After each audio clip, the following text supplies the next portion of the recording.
잠깐 같이 기도드리겠습니다.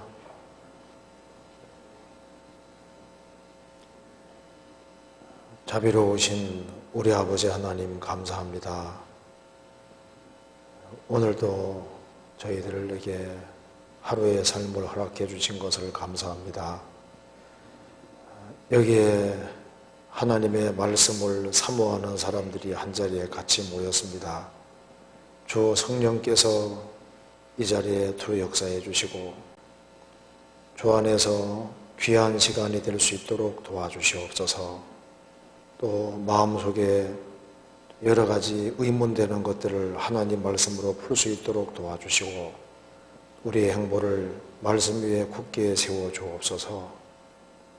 저희들에게 더욱 충성된 마음을 허락해 주시고 우리 각자 위치에서 마땅히 행할 바를 할 수 있는 힘을 주시고 용기를 주시고 또 주님을 기쁘시게 하는 삶을 살 수 있도록 더욱 도와주시옵소서.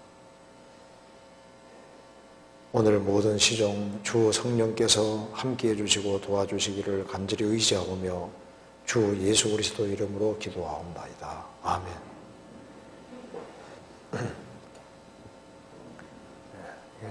질문이 좀 많이 나와 있습니다. 그래서 점점 좋은 질문을 많이 하시는 것 같아요. 그래서 오늘 일단 밀리는 질문들도 좀 있는데요. 일단 최대한 빨리 한번 진행을 해보도록 하겠습니다. 먼저 첫 번째 질문입니다. 12지파에 대한 질문입니다. 먼저 야곱의 장자였던 르우벤이 아비의 침상을 더럽히는 죄를 범하였으므로 그 장자권이 유다에게 주어졌고 그리해서 예수님이 유다 자손으로 오셨다고 알고 있습니다. 그래서 창세기 49장 8절 12절 말씀도 예수님을 말씀하시는 것으로 알고 있습니다. 그런데 역대상 5장 1절 2절에는 장자의 명분이 요셉에게 있다고 기록되어 있습니다. 요셉이 야곱처럼 형들을 제치고 장자의 명분을 얻은 것으로 봐야 하는 것인지요. 그렇다면 왜 예수님은 장자인 요셉을 통해서 오시지 않고 유다를 통해서 오시는 것인지 궁금합니다. 그리고 장자의 명분은 출생의 순서보다 또 하나님께 대한 태도를 통해서 결정된다고 보는 것이 맞는지요. 또 계시록 7장에는 단 지파와 에브라임 지파는 제외되고 레위 지파와 요셉 지파가 들어가 있는데 그렇게 된 이유도 궁금합니다. 좀 질문이 길죠? 네. 끊어서 한번 생각을 해봅시다. 먼저 12지파에 대한 질문을 드립니다. 먼저 야곱의 장자였던 르우벤이, 야곱의 맏아들이 르우벤 맞잖아요. 12아들 중에 맏아들이 르우벤 맞습니다. 르우벤이 아비의 침상을 더럽히는 죄를 범했으므로 아버지의 처부하고 잠을 잤습니다.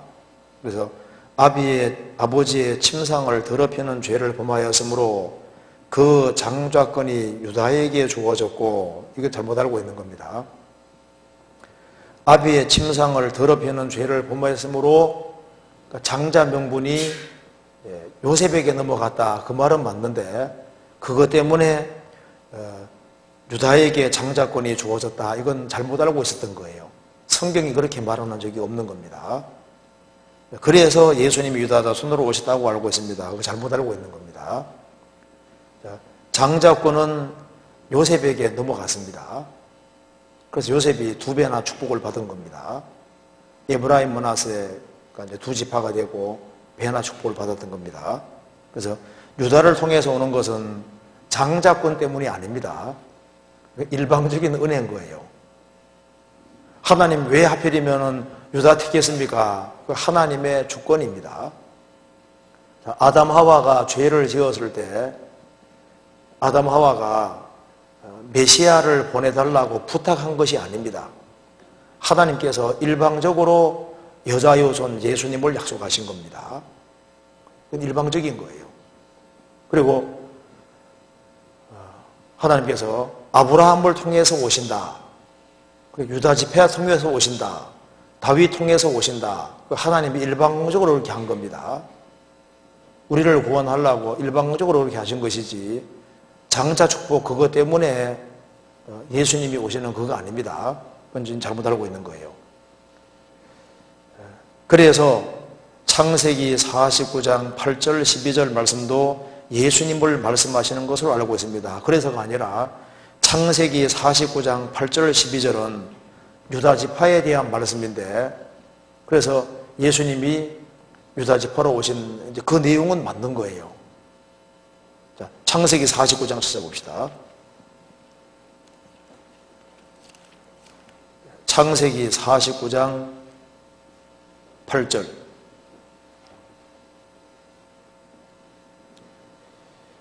유다야, 너는 내 형제의 찬송이 될지라.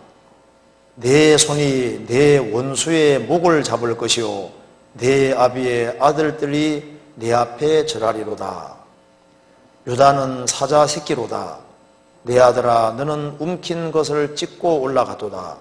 그의 엎드리고 웅크림이 수사자 같고 암사자 같으니 누가 그를 범할 수 있으랴. 그다음 읽겠습니다. 홀이 유다를 떠나지 아니하며 치리자의 지팡이가 그 발 사이에서 떠나지 아니하시기를 실로가 오시기까지 미치리니 그에게 모든 백성이 복종하리로다.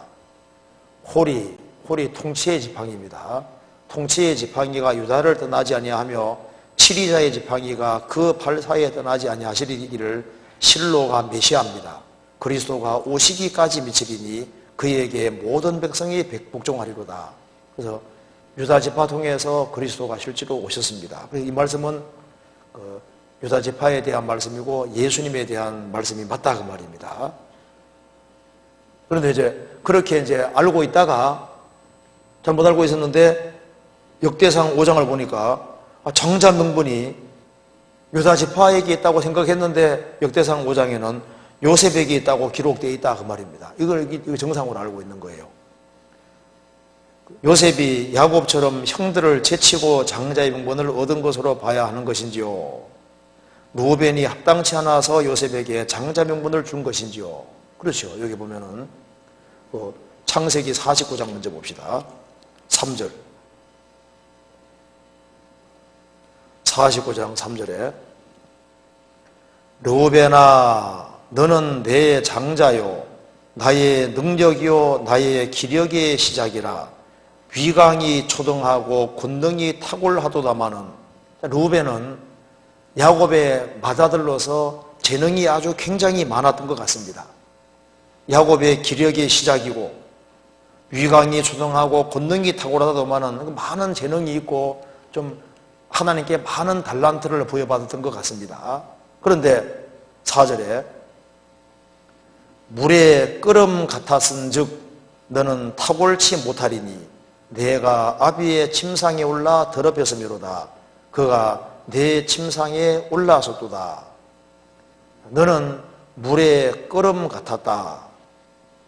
참 재능이 많고 많은 달란트를 부여받았지만은 너는 인생이 물이 끓는 것과 같았다. 물 끓는 거 자주 보시잖아요. 보면은 조용합니까? 불안정해 보입니까? 물이 끓을 때 다 하잖아요. 그러니까 이제 영어로는 unstable입니다. 안정이 없는 거예요. 그러니까 꾸준하지 못한 겁니다.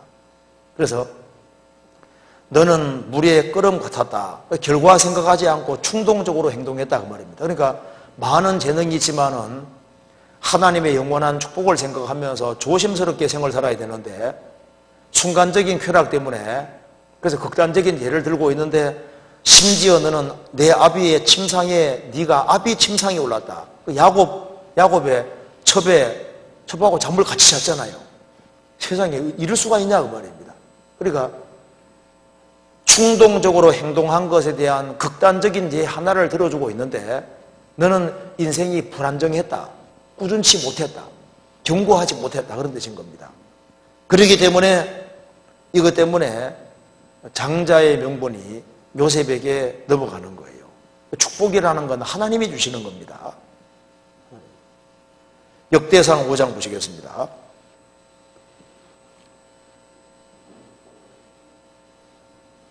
여기 설명이 나와 있습니다. 역대상 5장 1절.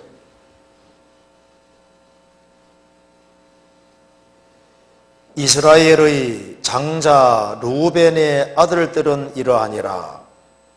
르우벤은 장자라도 그 아비의 침상을 더럽게 하였으므로 장자의 명분이 이스라엘의 아들 요셉 자손에게로 돌아갔으나, 그렇죠? 여기까지 먼저 보면은, 르우벤은 장자라도 그 아비의 침상을 더럽게 하였으므로 죄를 지었습니다.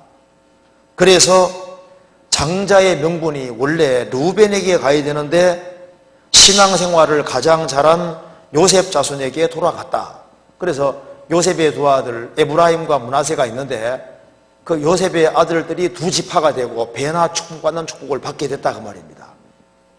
신앙생활 잘해서 축복을 배나 받은 겁니다. 돌아갔으나 족보에는 장자의 명분대로 기록할 것이 아니니라. 무슨 말이냐 하면 지금 여기 역대상이 족보입니다. 읽어보면 족보인데 아담부터 시작해 족보가 쭉 나오는데 족보에는 제일 먼저 르우벤 지파가 나오는 것도 아니고 그 다음에 장자가 된 요셉 지파가 나오는 것도 아니고 족보에는 제일 우선으로 세운 것이 유다 지파다 그 말입니다. 이것을 읽어보면 유다 지파가 제일 먼저 나옵니다. 왜 그러면 유다 장자라면은 원래 생각할 때 족보에 장자라고 하면은 루벤이 먼저 나와야 되는데 루벤도 안 나오고 장자 명분이 요셉에게 넘어갔으면 요셉이 나와야 되는데 요셉도 안 나오고 족보에는 유다 지파부터 먼저 왜 기록했느냐 설명하고 있는 겁니다. 그 이유는 예수님 때문에 그렇다고 말입니다. 그래서 족보에는 장자의 명분대로 기록할 것이 아니라 메시아가 와야 되니까 메시아가 먼저 우선권이 있으니까 메시아가 유다지파 통해서 오니까 유다지파를 먼저 제일 앞에 세워서 기록을 하게 됐다 그런 뜻인 겁니다. 그래서 2절 유다는 형제보다 뛰어나고 주권자가 유다로 말미암아 났을지라도 그렇죠. 유다지파 통해서 다윗이 왔고 다윗 통해서 결국은 예수님이 구세주로 오신다 그 말입니다. 그래서 그 말 이해되죠? 그렇지만은 그렇다고 해서 유다가 큰 축복을 받고 다윗도 유다 지파 통해서 나고 그리고 이제 예수님까지도 오게 됐는데 그렇다고 해서 그럼 유다 통해 왔다고 해서 유다가 장자가 될 수 있느냐? 아니다 그 말입니다. 여전히 장자 명분은 요셉에게 있다. 그러니까 이 문장이 복잡하게 써 있어서 이 문장이 어려운 거예요. 말은 쉬운 말이죠. 그러니까 이게 세 가지를 알면 되는 겁니다. 르우벤은 장자라도 왜 축복을 빼앗겼느냐? 아비 침상에 올랐기 때문에 축복이 요셉에게 넘어갔다. 요셉이 이제 장자 축복을 받았다. 그럼 장자가 됐으면은 족보에 제일 먼저 앞세워야 되는데 유다 지파를 왜 앞세웠느냐?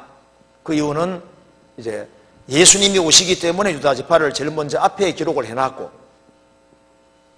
그리고 유다 지파가 제일 앞에 있다 할지라도 그래도 여전히 장자 명분은 요셉에게 있는 것이다. 이제 이렇게 얘기를 하고 있는 겁니다. 그래서 역대상 읽어보면은 제일 먼저 나오는 게 유다 지파부터 나옵니다. 그렇죠?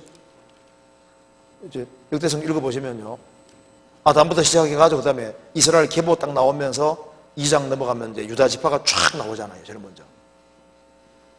족보의 순서를 이렇게 잡은 이유가 그리스도 때문에 그렇게 된 것이다. 이제 이렇게 설명을 하고 있는 겁니다. 그래서 왜 예수님이 장자인 요셉을 통해서 나지 않고 유다 통해서 오시느냐? 그 일방적인 은혜인 겁니다. 일방적인 은혜 때문에 그렇게 하신 것이다. 그래서 장자의 그 명분은 육신의 출생과 관계 있지만은 합당치 않게 행하면은 그 축복이 넘어갈 수 있는 거예요. 에서도 원래 장자였지만은 합당치 않기 때문에 축복이 야곱에게 넘어갔잖아요. 똑같은 경우입니다. 또 계시록 7장에는 단 지파와 에브라임 지파는 제외되고 이것도 잘못 알고 있는데요. 에브라임 지파가 요셉 지파가 에브라임 지파입니다.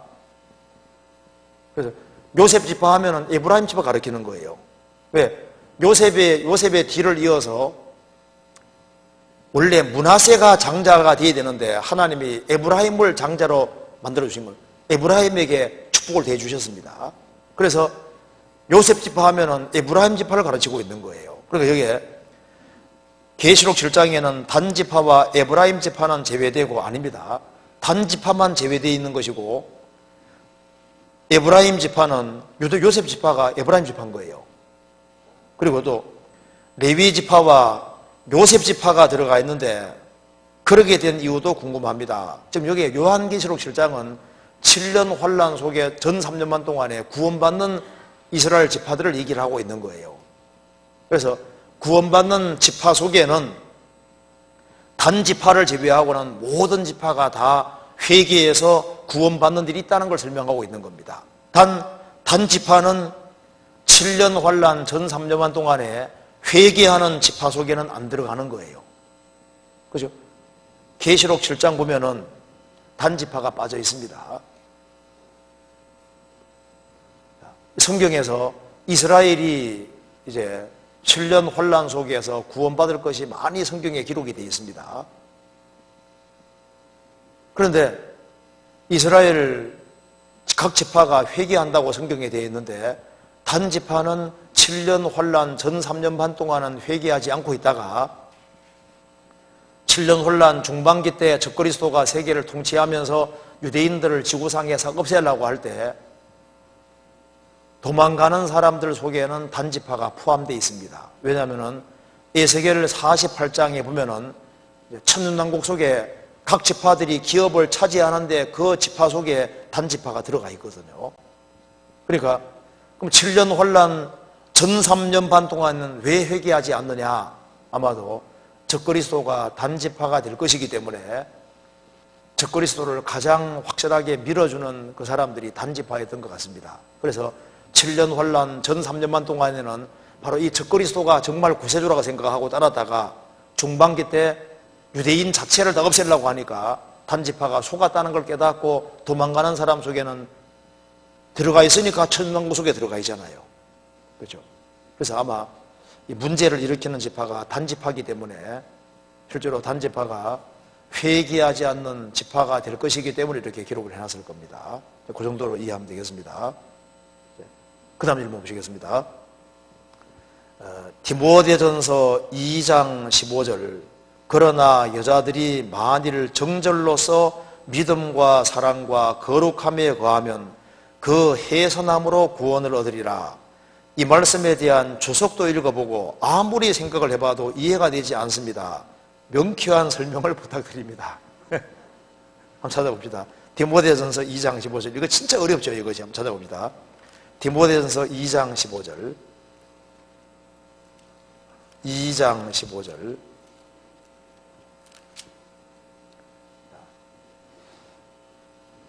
이거 먼저 이걸 이해하려면요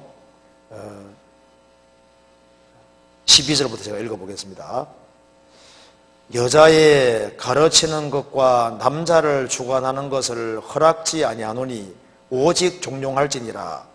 이는 아담이 먼저 지음을 받고 여호와가 그 후며 아담이 꾀임을 보지 아니하고 여자가 꾀임을 보아 죄에 빠졌음이니라. 그러나 여자들이 만일 정절로서 믿음과 사랑과 거룩함에 거하면 그 해선함으로 구원을 얻으리라. 그 해선함으로 구원한다는 뜻이 도대체 뭐냐 그 말입니다. 이거 이해하려면 이제 이게 간단한 내용입니다. 성경 한번 찾아봅시다. 창세기 3장을 보세요. 이것을 이해하기 위해서는 창세기 3장 이걸 봐야 됩니다. 3장 16절. 제가 이거 이해하게 해줄게요. 제가 표준 설명해 주겠습니다. 보시겠습니다. 16절에 또 여자에게 이르시되 내가 네게 잉태하는 고통을 크게 더하리니 내가 수고하고 자식을 낳을 것이며 너는 남편을 사모하고 남편은 너를 다스릴 것이니라 하시고 아담에게 이르시되 내가 내 아내의 말을 듣고 내가 너들은 먹지 말라 한 나무의 실과를 먹었은즉 땅은 너로 인하여 저주를 받고 너는 종신토록 수고하여야 그 수산을 먹으리라. 자, 이거 봅시다. 이 아담 하와가 죄를 지었습니다. 아담도 죄를 짓고 하와도 죄를 지었습니다. 죄를 지었습니다. 그런데 이제 아담이 죄를 지은 결과 아담에게 주어진 벌이 뭐냐 하면요, 평생 땀 흘리고 수고해서 처자식을 벌어 먹여 살리도록 평생 이 고생하는 수고가 아담에게 범죄 결과 주어진 겁니다. 여자는 범죄한 결과 아기를 낳고 기르는 이 수고를 피할 수가 없게 된 겁니다. 그래서 남자가 구원을 받았다 할지라도 주님 앞에 갈 때까지 땀 흘리고 고생하고 수고하고 처자식을 벌어 먹여 살리는 일을 계속 해야 되잖아요. 그렇죠? 벌로 계속 주어진 겁니다. 여자는 구원을 받았다 할지라도 아기를 낳고 기르는 이 수고를 피할 수가 없는 거예요. 무슨 말이 되죠? 이제 너 구원받아 하나님 아들이니까 너는 이제부터 이제 세상에서는 고생 끝났다, 그게 아니잖아요. 구원받아도 여전히 직장생활도 해야 되고 처자식 먹여 살리느라 고생해야 된다, 그 말입니다. 여자들은 구원받았을지라도 아기를 낳고 키우는 그 수고를 피할 수가 없는 거예요. 그걸 얘기를 하면서 이제 이것을 인용하며 설명하는 겁니다. 자, 성경 다시 한번 봅시다. 디모데전서 2장.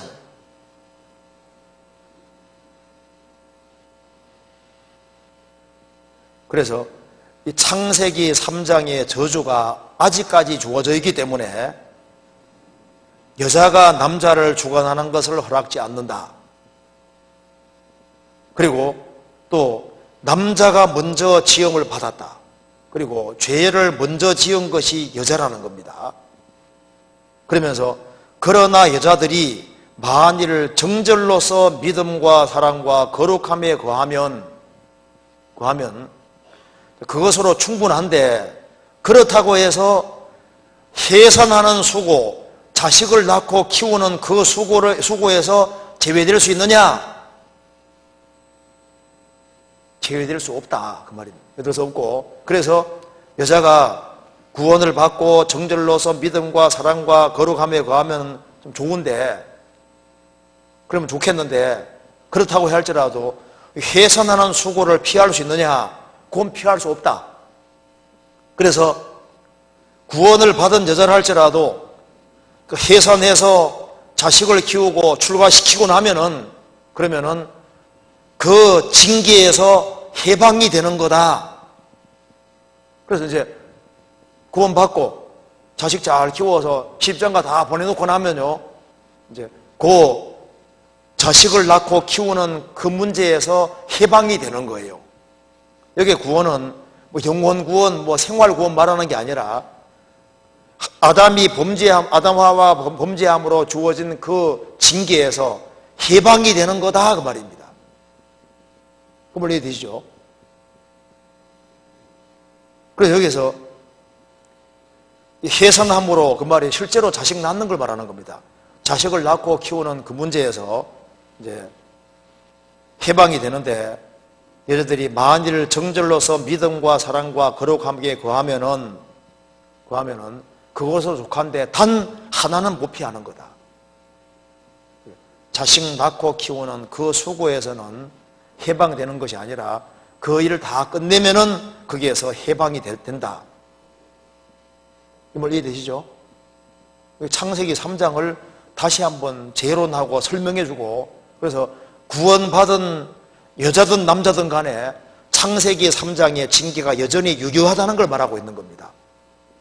그래서 믿음과 사랑과 정절과 거룩함에 거하면은 그렇다고 할지라도 자식을 낳고 키우는 수고를 여전히 해야 되고, 남자들은 구원받았다 할지라도 그 사람이 믿음 안에 거하고 사랑과 사랑 안에 거하고 충성되고 산다 할지라도 그래도 처자식을 먹여 살리기 위해서 고생하고 수고하는 그 수고 피할 수 있냐? 못 피한다, 그 말입니다. 그거 다 하면은 그 문제에서 해방이 되고 여자도 그 문제에서 해방된다는 걸 말하고 있는 거예요. 이해되시죠? 네, 그런 의미입니다. 그 다음 질문. 역대상, 역대하를 읽을 때 너무 힘이 듭니다. 역대 상하 읽을 때 왜 힘드냐 하면 상 읽을 때 힘들죠. 막 족보 막 이름이 잔뜩 나오니까 정신이 없는 거예요. 너무 힘들다. 그리고 뭐 족보가 나열되어 있고 막 성전 기구, 어려운 식양 이런 걸 기록해 둔 이유가 도대체 뭐냐? 읽으면서도 별로 은혜가 안 됩니다. 시간 지나면 은혜가 됩니다. 레위기가 처음에 은혜가 돼요? 안 되죠. 무슨 말인지를 알 수가 없잖아요. 그죠? 그래서 성경에 말씀하기를 알기 어려운 게 들어있다고 했습니다. 들어있어요. 그런데 이제 이 열왕기와 역대기 차이를 잠깐 아는 것이 필요한데요. 이거 한번 잠깐 봅시다. 여기에. 성경에 이제 사무엘 상하, 열왕기 상하 있고 역대기 상하가 있는데 차이점이 있는데요. 열왕기서는 열왕기는 정치사 중심입니다. 왕이 육신적으로 업적 같은 걸 많이 이룩한 것도 잘 기록되어 있는데요. 역대기는 전혀 그렇지 않습니다. 역대기는 신앙생활 중심인데 그 사람이, 그 왕이 하나님 앞에 어떻게 행했느냐, 그거 포인트로 되어 있어요. 그러니까 관점이 완전히 다릅니다.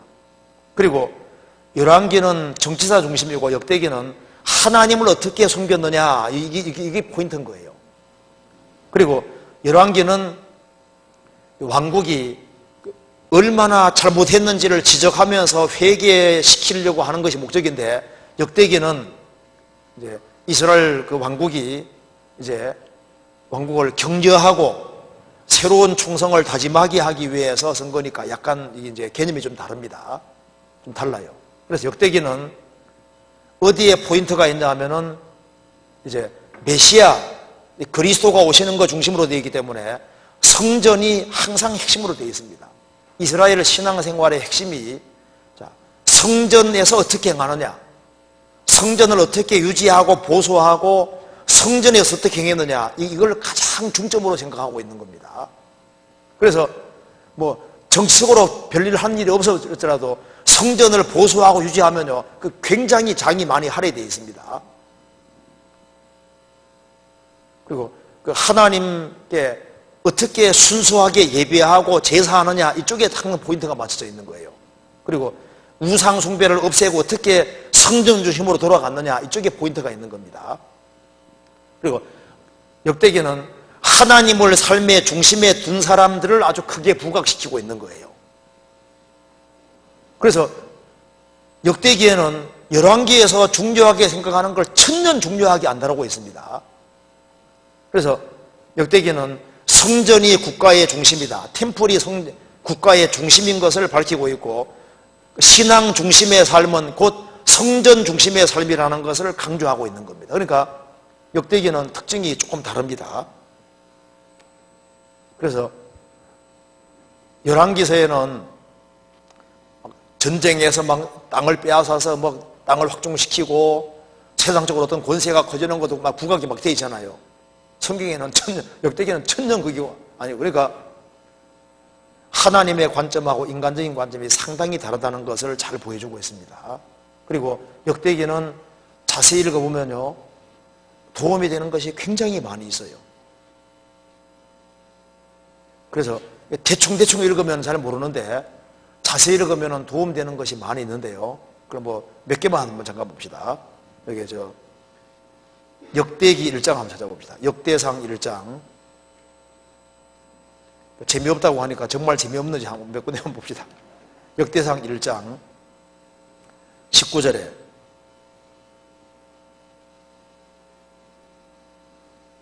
(609페이지입니다) 에벨은 두 아들을 낳아 하나 이름을 벨렉이라 하였으니 이는 그때 땅이 나뉘었으며, 역대기에 벨렉 때 땅이 나누어진 것이 기록되어 있잖아요.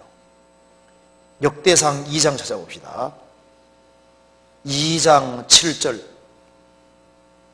같이 읽어보겠습니다.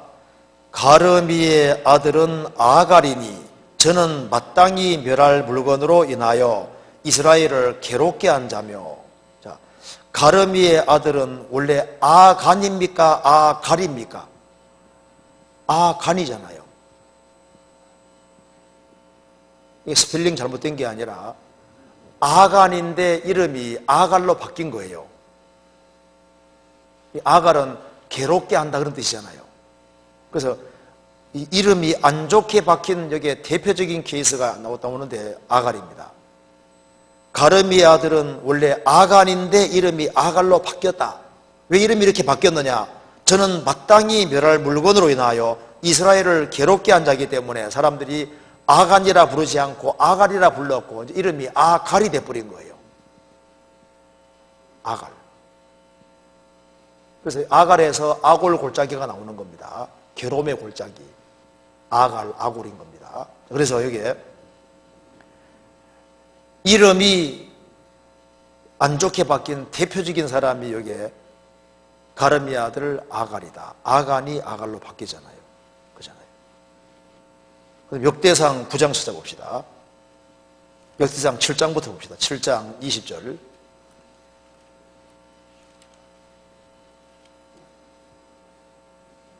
20절. 에브라임의 아들은 수델라요, 그 아들은 베렛이요, 그 아들은 다하시요, 그 아들은 엘르아다요, 그 아들은 다하시요, 그 아들은 사바시요, 그 아들은 수델라며 저가 또 에셀과 엘르앗을 낳았더니 저희가 가드 토인에게 죽임을 당하였으니 이는 저희가 내려가서 가드 사람의 짐승을 빼앗고자 하였음이라. 그 아비 에브라임이 위하여 여러 날 슬퍼함으로 그 형제가 와서 위로하였더라. 이게 에브라임의 아들들 중에 죽임 당한 사람들이 있죠. 그 아들은 사바시오, 그 아들은 수달레며 저가 또 에셀과 엘르앗을 낳았더니 저희가 가드 사람에게 죽임을 당했다. 왜 죽임 당했느냐? 가드 사람의 짐승을 빼앗고자 함이었더라. 참 죽어도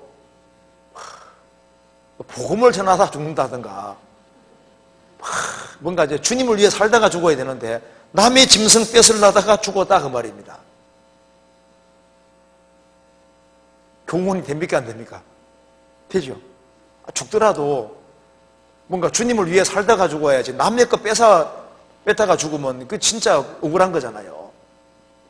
그래서 아버지도 너무너무 억울하니까 에브라임이 아주 통곡하고 슬퍼하고 그 아버지 마음에 그냥 못을 박아버리는 거예요. 그러니까 이 아들이 말을 잘 들었으면요 남의 짐승 뺏으러 안 들어갔을 거 아니에요. 그러니까 이런 아들이 있었다는 걸 여기 말하고 있는 겁니다. 그리고 역대상 9장 찾아보시겠습니다. 9장 31절.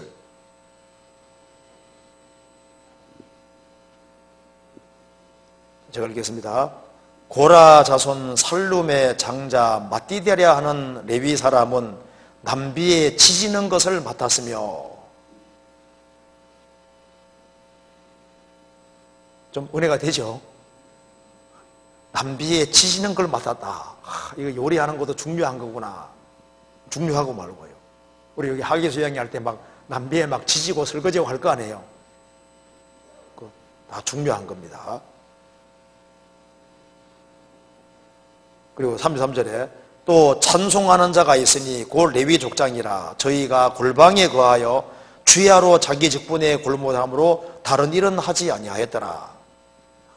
그러니까 주의 일이 아주 골몰하는 그런 사람도 있습니다. 역대하 3장 찾아봅시다. 역대하 3장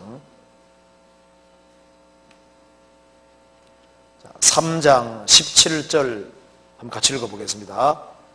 그 두 편 기둥을 외소 앞에 세웠으니 좌편에 하나요 우편에 하나라. 우편 것은 야긴이라 칭하고 좌편 것은 보아스라 칭하였더라. 야긴 저가 세우리라. 보아서 그에게 능력이 있도다. 이거 봅시다. 이게 솔로몬의 성전 보면은 앞에 기둥 두 개가 있잖아요. 하나는 야긴이고 하나는 보아스입니다. 야긴 저가 세우리라. 보아서 그에게 능력이도다. 기둥 두 개가 딱 있는데요. 이스라엘 백성들이 성전 들어갔다 나올 때 할 때마다 딱 기둥 두 개가 항상 보이는 거예요.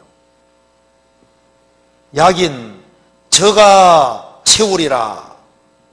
그에게 능력이도다. 지금도 마찬가지입니다. 지금도. 너는 베드로라. 내가 이 반석 위에 내 교회를 세우리니 음부의 권세가 이기지 못하리라. 주님의 교회는 주님이 세우시는 겁니다.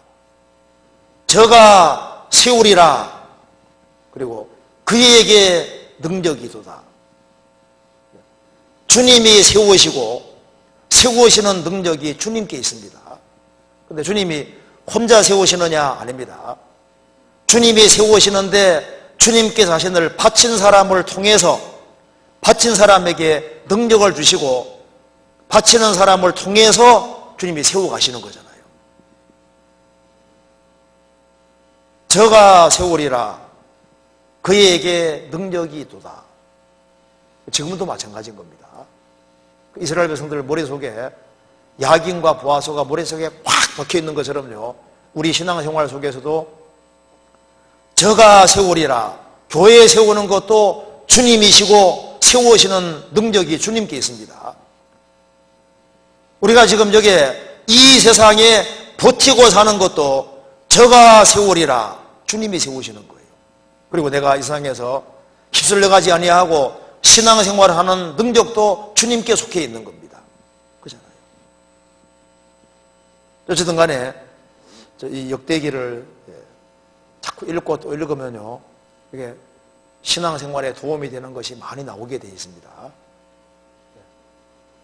역대기 이제 성경에 자꾸 읽으시면요, 어쨌든 도움이 되실 겁니다. 자꾸 읽으세요. 그 다음 넘어가 봅시다. 그 다음 질문에 아브라함이 가나안 땅으로 떠나는 시기를 그 아버지 데라가 죽은 후라고 말씀하시는 것을 들었습니다. 그렇죠. 성경 사도행전 7장에 나와 있잖아요. 데라가 죽음에 아브라함을 가나안 땅으로 옮겼다고 했습니다. 그런데 창세기 11장 26절부터 12장 4절 말씀을 보면 데라가 아브라함을 70세에 낳았고 아브라함이 하란을 떠날 때는 나이가 75세였으니까 데라가 살았을 때 아브라함이 떠난 것으로 계산이 됩니다. 결론적으로 아브라함은 아직 데라가 살아있을 때, 즉 145세쯤에 하란 떠나서 가나안으로 간 것으로 봐야 하지 않을지요. 그렇죠? 한번 찾아봅시다. 이것이 이제 찾아봅니다. 창세기 11장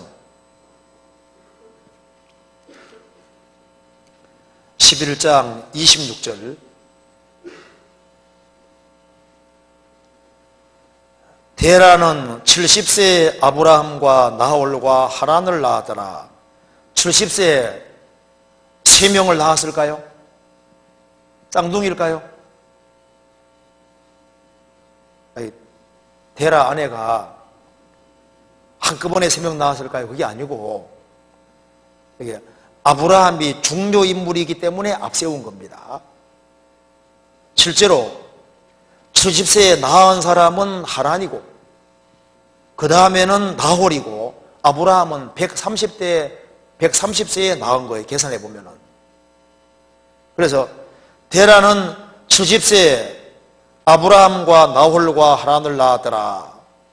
그런데 이제 성경 계산해 보면은 나홀과 하란 둘 중에 하나가 제일 먼저 70세에 태어났는데 아마 하란이 먼저 태어나는 것이 맞을 것 같습니다. 하란은 빨리 죽게 됩니다.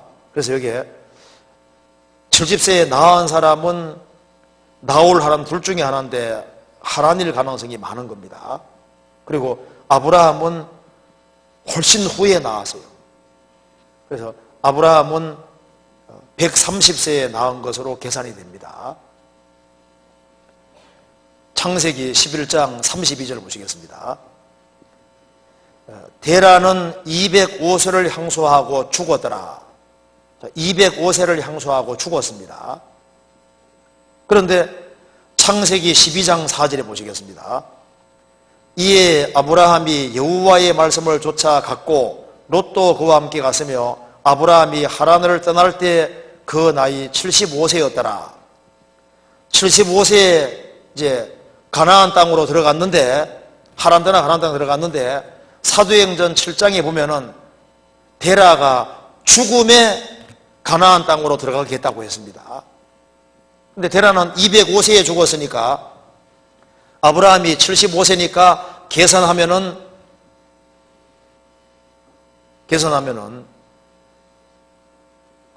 데라는 205세니까 여기 계산하면은요 아브라함이 130세에 태어났다는 얘기가 되는 거예요.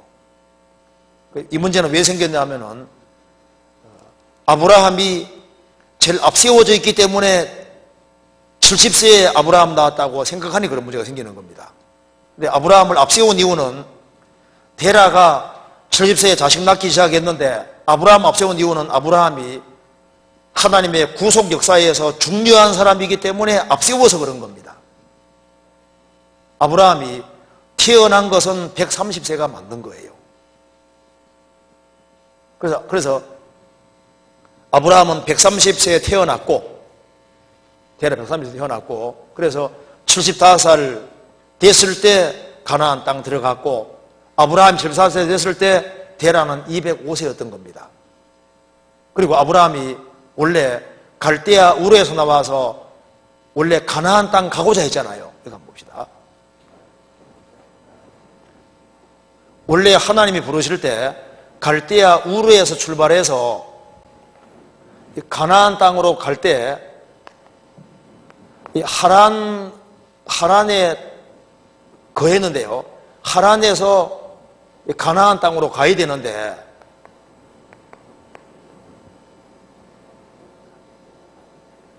여기 하란까지 갔다가 하란에서 아버지 데라가 물로 앉아버린 겁니다. 데라가 살기가 너무 좋았거든요.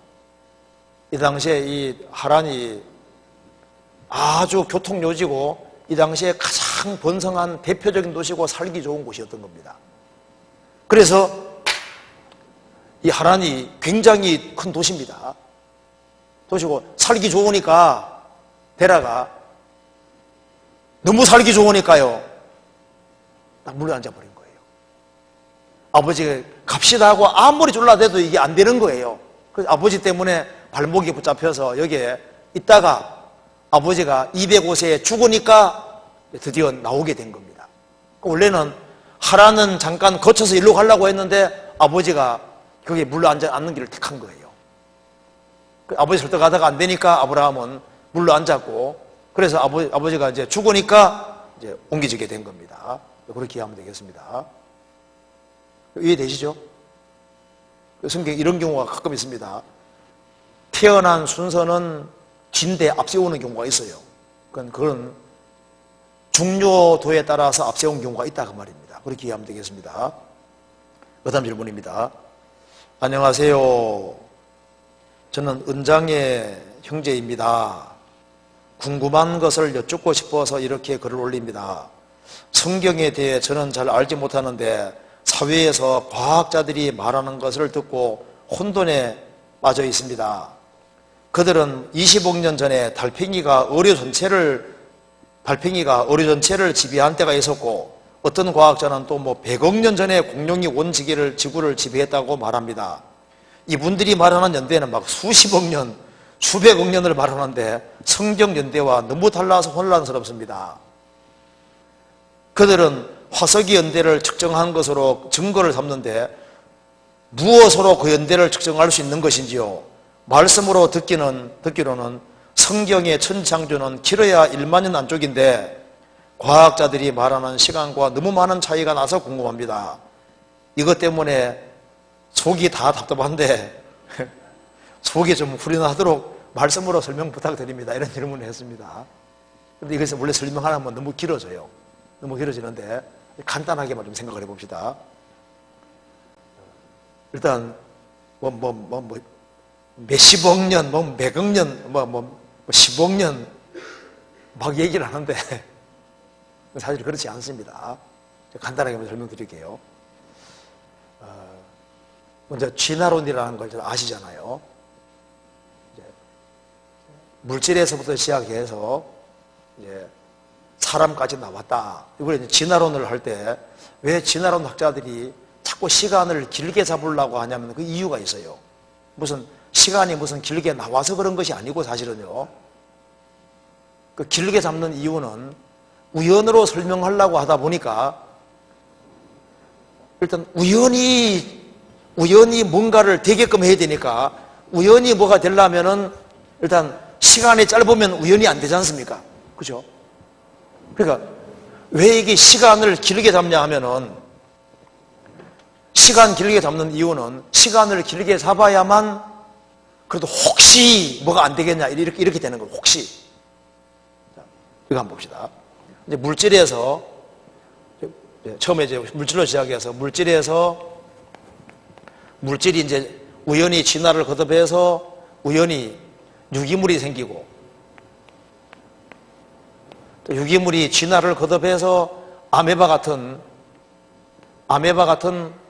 원생 생명체가 되고 그래서 원생, 해면, 강장, 편형, 유형, 윤형, 원형, 환형, 연체, 절지, 모악, 극피, 전항, 척색, 척추해서 어류, 양수류, 파충, 주류, 포유류 이렇게 해가지고 사람까지 이렇게 계보가 쭉 돼서 이런 식으로 진화가 쫙 되게 이렇게 해서 사람까지 나오게 하려면은 이걸 전부 다 뭐로 설명하냐면 우연으로. 그러니까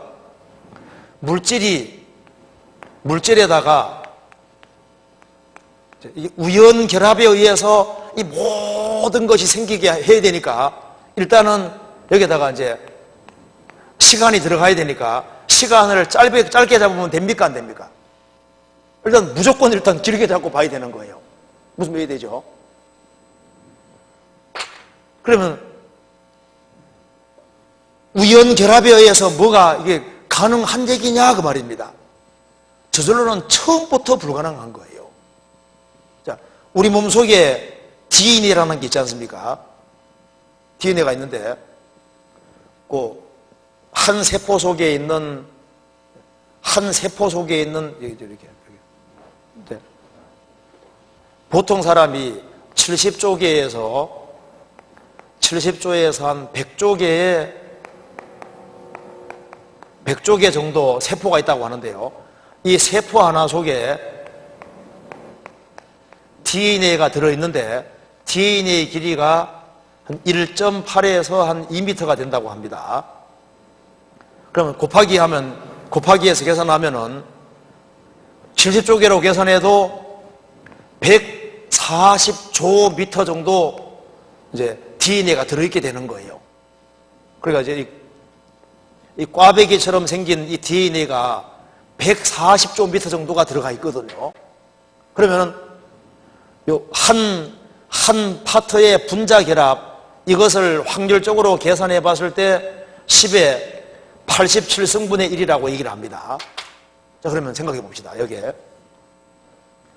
이거 한번 생각해 봅시다. 여기에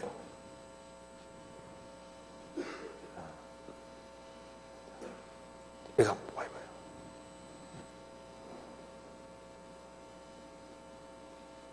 여기에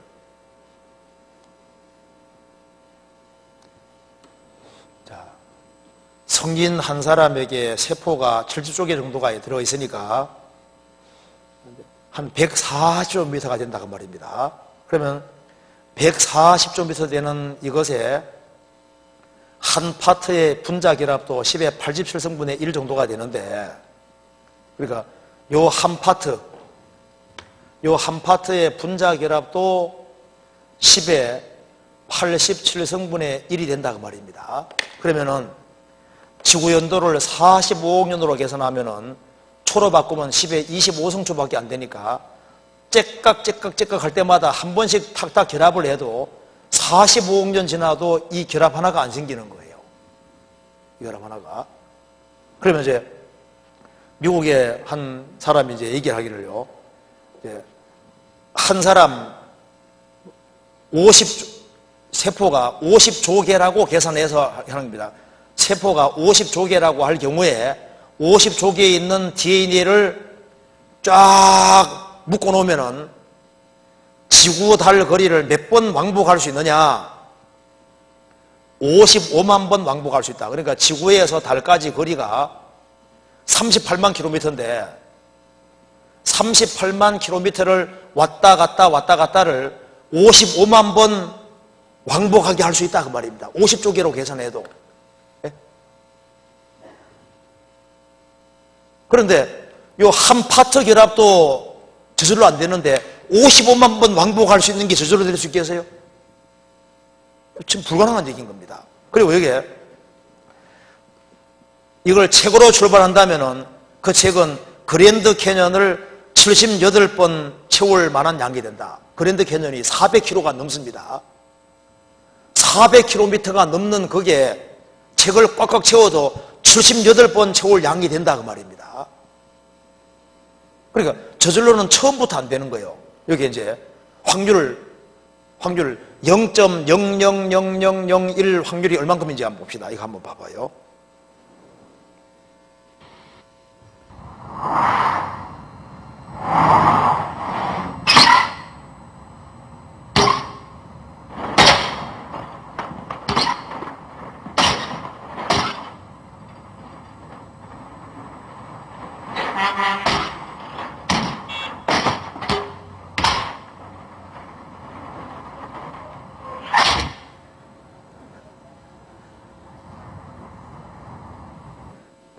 가능하겠습니까? 어떻게 가능할 것 같아요? 전혀 불가능하죠. 이거 한번 봐봐요.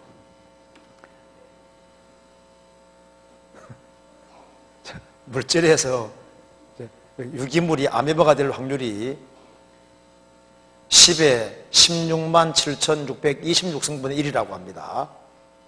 그러면 수학적으로 10에 50분의 1은 전혀 불가능한데 자연 상태에서 DNA를 포함한 세포 형성 확률이 10에 16만 7,626승분의 1이니까 로또 복권하고 계산해보면 로또 복권 한 번 당첨될 확률은 800만 분의 1이니까 약 10에 7승분의 1이다 그 말입니다. 1년 내내 매주 당첨될 확률은 10에 364승분의 1.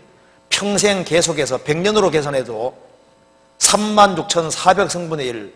4대가 계속 당첨될 확률도 아직까지 이 확률이 안 되잖아요. 그러니까 세포 하나 형성될 확률이 로또 복권 샀거든요. 샀는데 당첨됐어요. 그 다음 주에 당첨됐습니다. 그래서 이제 100년 동안 당첨됐거든요. 매주마다. 그 다음에 배를 이어서 그 다음 때에 또 샀는데 또 당첨돼서 또 200년 지나가고 300년, 400년 지나가도 이 확률이 안 나온다 그 말입니다. 그러니까 처음부터 이건 불가능한 얘기가 되는 거예요. 그렇잖아요. 그리고 진화론의 기본 전제가 뭐냐 하면 이걸 봐봐요. 크게 네 가지입니다. 첫째, 물질은 원래 붙어 있었다. 두 번째 전제는 물질에서 생명이 나왔다.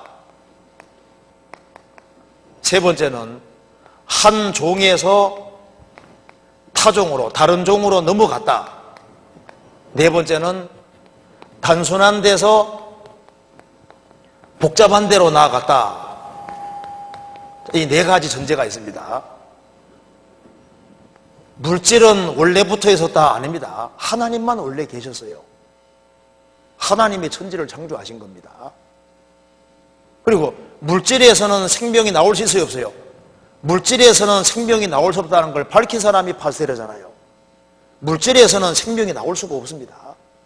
그리고 한 종에서 다른 종으로 넘어갔다. 공생문대 뭐 합니까? 파식문대. 원숭이 있는데.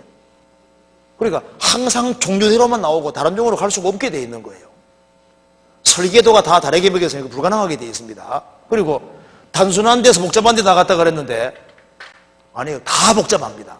성경에서는 하나님 만드신 만물에는 하나님의 신성, 하나님의 지혜가 들어가 있다고 했습니다.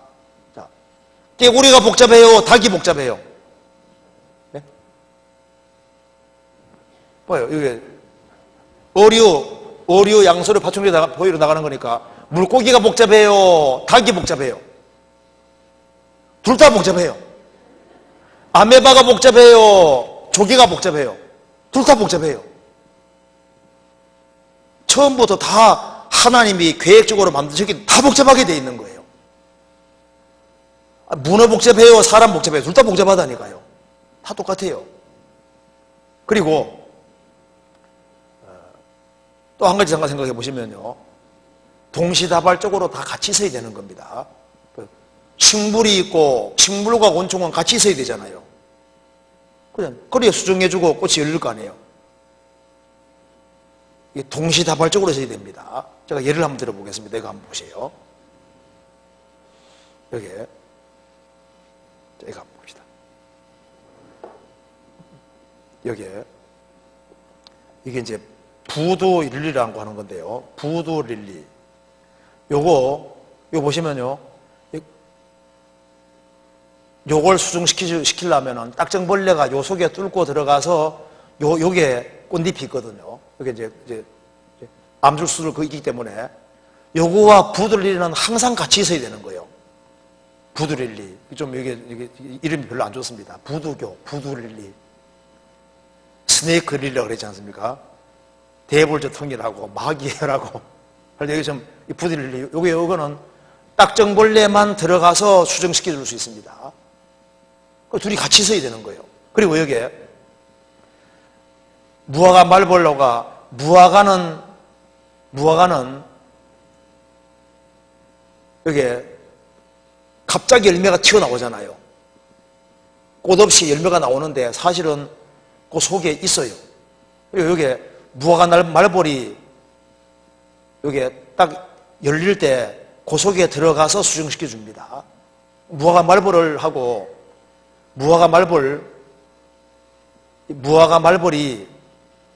무화과가 딱 처음 열렸을 때 그 속에 뚫고 들어갈 수 있게 돼 있어요.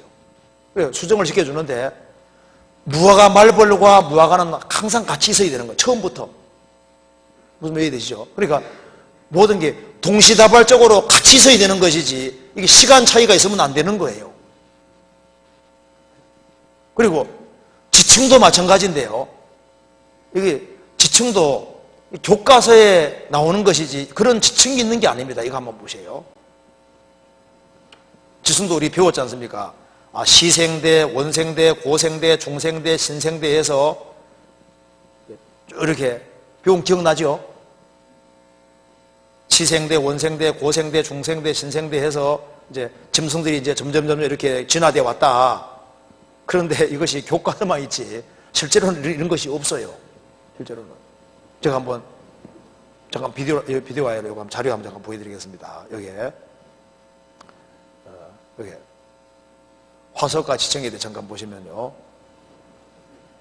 사람 화석이 발견된 지층 1866년에 캘리포니아 테이블 마운튼 금광에서 지층 연대는 1200만 년인데요. 거기서 돌그릇, 돌연장과 더불어 사람 두개골과 유물이 나오고 1867년에 지층은 1억 3,500만 년 전인데 로키 마운트 광산에서 사람 유골과 구리 화조석이 나오고 1억 8,500만 년 쥐라기 지층이라고 하는데 1877년에 네바다주 스프링밸리 지역에서 사람의 다리뼈, 무릎, 정강이뼈, 완벽한 발뼈가 나오고 또 그다음에 1880년 4억 2,500만 년 전 고생대 실루라기 지층에서 미주리 철 광산에서 사람 두개골, 갈비뼈 이런 게 나오고 그게 뭘 말하는 겁니까? 1억 년 이상이 된 지층에서 유타주 빅인디아에서 구리 광산에서 두구에 매장된 사람 뼈가 나오고 그리고 공룡과 사람이 같이 나옵니다. 공룡 나오는 데서 사람 뼈가 분명히 사람 뼈인 거예요. 완전 사람뼈입니다. 그리고 이 공룡 나오는 데서 1억 8천만 년 전 백악기 공룡 발견되는 거기에서 사람 망치가 사용하는 망치가 나오는 거예요. 공룡 나오는 데서 왜 사람 망치가 나오냐고 말입니다. 노아 홍수전에 동철로 각양날카로운 기계 만들었다고 되어 있잖아요. 그리고 이거 보시면 여기에 샌달 슈즈 브랜드라고 그랬죠. 분명히 사람 신발 모양인데 여기에 삼엽충은 고생대입니다. 고생대에 삼엽충이 붙어 있는 거 봐요. 삼엽충이 딱 있는 겁니다. 발자국 있는 고개. 사람과 삼엽충이 같이 있다는 얘기인데 삼엽충은 보세요. 삼엽충은 지충구도 중에서 제일 먼저 나오는 게 삼엽충이잖아요. 그러니까 삼엽충이 나오는 데서 삼엽충이 어디 있냐면 사람 발자국 찍혀있는 샌달 모양의 신발 딱 찍혀있는 거기에서 삼엽충이 그대로 있다는 게 뭡니까? 그러면 사람이 삼엽충이 있는 시대에 살았으니까 사람이 언제 살았다는 얘기인 거예요? 생명체가 처음 출현할 때 있었던 얘기잖아요. 그리고 도구들도 10만 년 전 지층에서 막 금속 용기도 나오고 막 6천만 년 전 갈탄 속에서 쇠로 된 입방체도 나오고 3억 년 전 석탄 속에서 이런 데이지 여기서 금사슬도 나오고 3억 년 전 석탄 속에서 쇠단지도 나오고 그러니까 이런 것들이 임의적으로 만든 것이지 실제로 그런 것이 아니다 그 말입니다. 공룡과 사람이 같이 살았어요. 자, 미국 그랜드 캐년 부근에서 사람과 공룡이 사람이 나오고 공룡 나오죠? 보이죠? 사람과 공룡이 같이 그려져 있습니다. 여기 보시면 사람하고 공룡 보세요. 사람과 공룡이 같이 그려져 있어요. 그리고 사람들이 여기 공룡 봐요. 이렇게 만들어 놓은 거 봐요. 사람 나오고 공룡 나오는 거 봐요. 사람과 공룡이 같이 사는 것이 맞습니다. 원주민들이 공룡하고 싸우는 거 봐요. 오룡기라는 게 나오지 않습니까? 성경에도 공룡이 나오거든요. 한번 찾아봅시다. 여기에 성경 한번 찾아봅시다. 욥기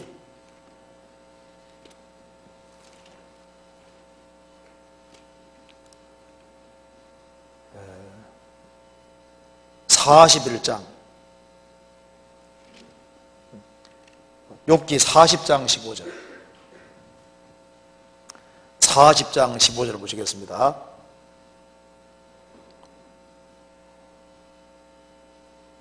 이제 소같이 풀을 먹는 하마를 볼지어다. 여기 원문에는 하마가 아니고 원문에는 베헤모스입니다. 베헤모스. 이게 공룡 가리키는 겁니다. 조금 읽어보면 하마가 아니라는 걸 알 수 있어요. 이제 소같이 풀을 먹는 베모스를 볼지어다. 내가 너를 지은 것 같이 그것도 지었느니라. 그 힘은 허리에 있고 그 세력은 배의 힘줄에 있고 그 꼬리 치는 것은 백향목이 흔들리는 것 같고. 백향목이 얼마나 긴데요? 하마 꼬리 얼마나 작은 줄 아시죠? 돼지 꼬리 보셨습니까? 돼지 꼬리 조만하잖아요. 하마 꼬리도 조만하거든요. 이것은 꼬리 치는 것이 백향목이 흔들린 거고 길고 그 넙죽다리 힘줄은 서로 연락되었고 그 뼈는 노소로 된 관 같고 그 가리대 갈비대는 철장 같으니 그것은 하나님의 창조물 중에 어뜸이라. 그것을 지은 자가 칼을 주었고 모든 들짐승의 노는 산은 그것을 위하여 식물을 내느니라. 그것이 연줄기 아래나 갈바 가운데나 모 속에서 엎드리니 연 그늘이 덮으며 버늘 시내가 둘렀구나. 그 다음 같이 읽어봅시다. 하수가 창기란다 할지라도 그것이 놀라지 않고 요단강이 불어 그 입에 미칠지라도 자약하나니. 그래 되죠? 요단강이 부를 때 막 물이 넘쳐 오르는데도 불구하고 왜 공룡은 괜찮을까요? 고개가 들려있잖아요. 이렇게 공룡은 머리를 들고 있으니까 물이 아무리 불어도 문제 없잖아요. 여기 하수가 창기란다 할지라도 그것이 놀라지 않고 요단강이 불어 그 입에 미칠지라도 자약하다. 여유만만하다. 이거 잠깐 볼까요? 공룡 한번 봐봐요. 여기. 자, 그 꼬리 치는 것은 백향목 같다고 했는데 디플로 도쿠스라는 공룡 보면요, 머리에서 목까지가 8.2m, 몸통이 4.9m, 꼬리가 14m. 그러니까 그 꼬리 치는 것이 백향목 같고 그것의 힘은 허리에 있고 그 뚝심은 배의 힘줄에 있고 넓다리 힘줄이 서로 연락되었으며 뼈는 녹관 같고 그 갈비뼈는 철정 같아. 그것은 하나님의 창조물 중에 어뜸이다. 성경 진술하고 똑같잖아요. 실제로 공룡이 있었습니다. 그리고 오룡이 일본 어선에 잡힌 적도 있지 않습니까? 오룡. 아세요? 하여튼 이따 합시다. 어쨌든 간에 공룡도 있었어요. 공룡과 사람이 같이 살은 겁니다. 이게 욥 시대에도 있었기 때문에 이렇게 기록되어 있는 거예요. 그렇잖아요. 그러니까 꼬리 치는 것이 백향목이거든요. 백향목이 기는데 막 꼬리가 막 14m 정도 되니까 얼마나 길겠어요. 그건 하나님의 창조물 중에 어뜸이다. 그리고 이제 연도 문제는 이제 이거 있잖아요. 얘기 안 하면 복잡해지니까 이거 시간 길어집니다. 그래서 그건 나중에 개인적으로 와서 이렇게 물어보시고 그 다음에 이게 그 뒤에 질문에도 답이 거기 나와 있습니다. 제가 읽어보겠습니다. 과학에서는 지구 나이가 46억 년이라고 했고 앞으로 멸망까지 50억 년 정도가 남았다고 하는데 성경에서는 5천에서 7천 년이라고 합니다. 지구 나이에 대해서 알고 싶습니다. 창세기 1장 한번 찾아봅시다. 창세기 1장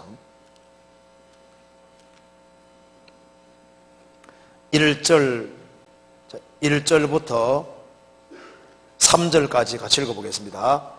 태초에 하나님이 천지를 창조하시니라. 땅이 혼돈하고 공허하며 흑암이 깊음이 있고 하나님의 신은 수면에 운행하시니라. 하나님이 가라사대 빛이 있으라 하심에 빛이 있었고 그 빛이 하나님 보시기에 좋았더라. 하나님이 빛과 어둠을 나누사. 자, 이 말씀에서요. 이거 한번 봅시다.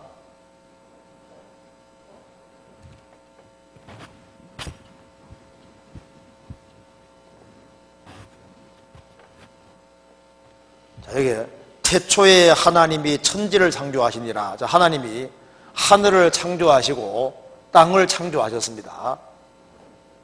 천지를 창조하셨는데 하나님이 처음 창조하셨을 때 이 지구는 혼돈하고 공허하고 흑암이 깊음에 있고 있었다. 그런데 보시면은요, 하나님이 가라사대 이렇게 하면서 첫째 날이 시작됩니다.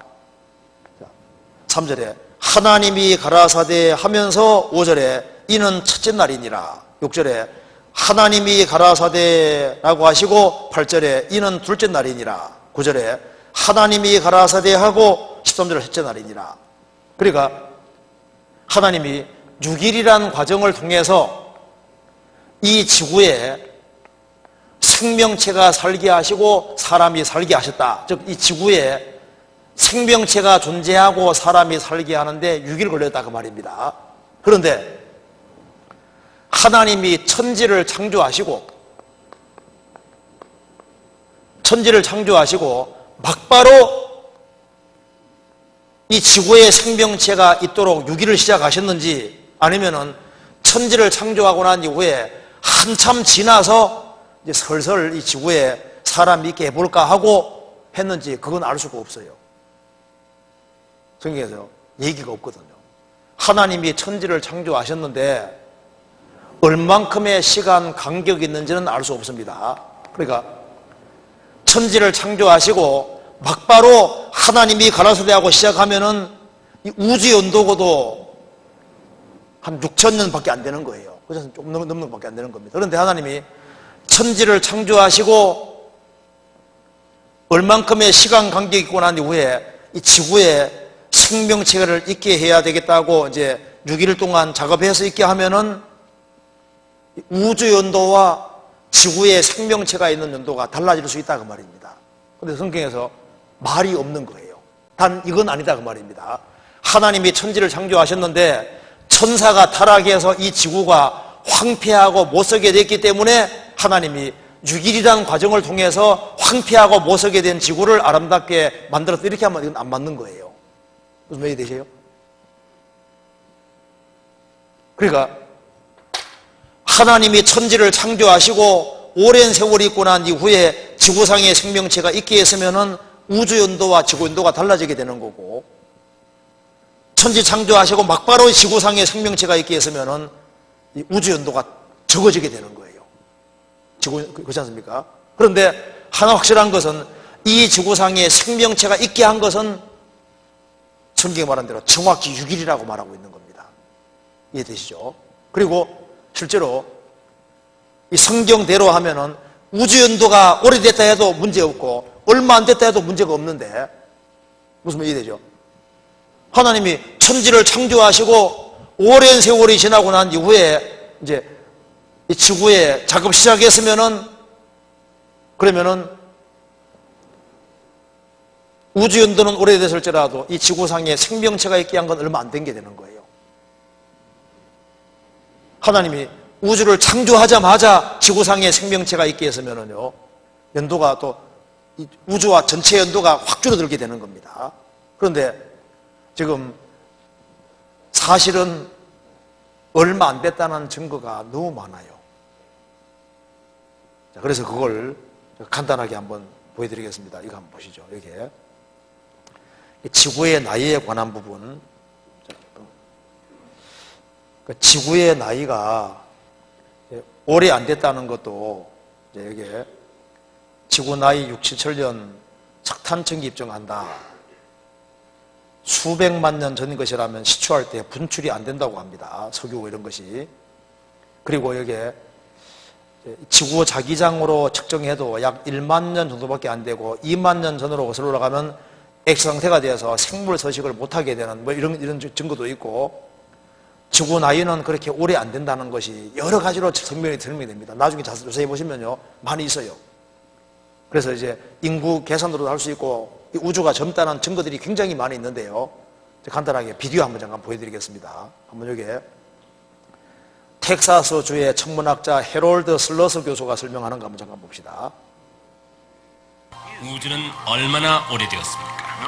아무도 정확히 모릅니다. 그런데 텍사스주 엘파소의 천문학자인 헤럴드 슬러스 교수는 우주가 비교적 젊다고 추정할 수 있는 근거가 많다고 말하고 있습니다. 그런데 우리가 사는 행성인 지구의 연대에 초점을 맞추어서 천문학에서는 뭐라고 이야기하는 것을 들어보겠습니다. 달에 쌓인 먼지를 관찰해 보아도 달의 생성연대가 매우 짧다는 결론을 얻게 됩니다. 달의 생성연대가 짧다면 지구의 생성연대도 짧습니다. 달 표면에는 외계로부터 끊임없이 먼지가 들어와 쌓입니다. 그 쌓이는 속도는 대략 1년에 1,430만 톤씩이며 어떤 방법으로 재어도 10배 이상의 오차는 안 납니다.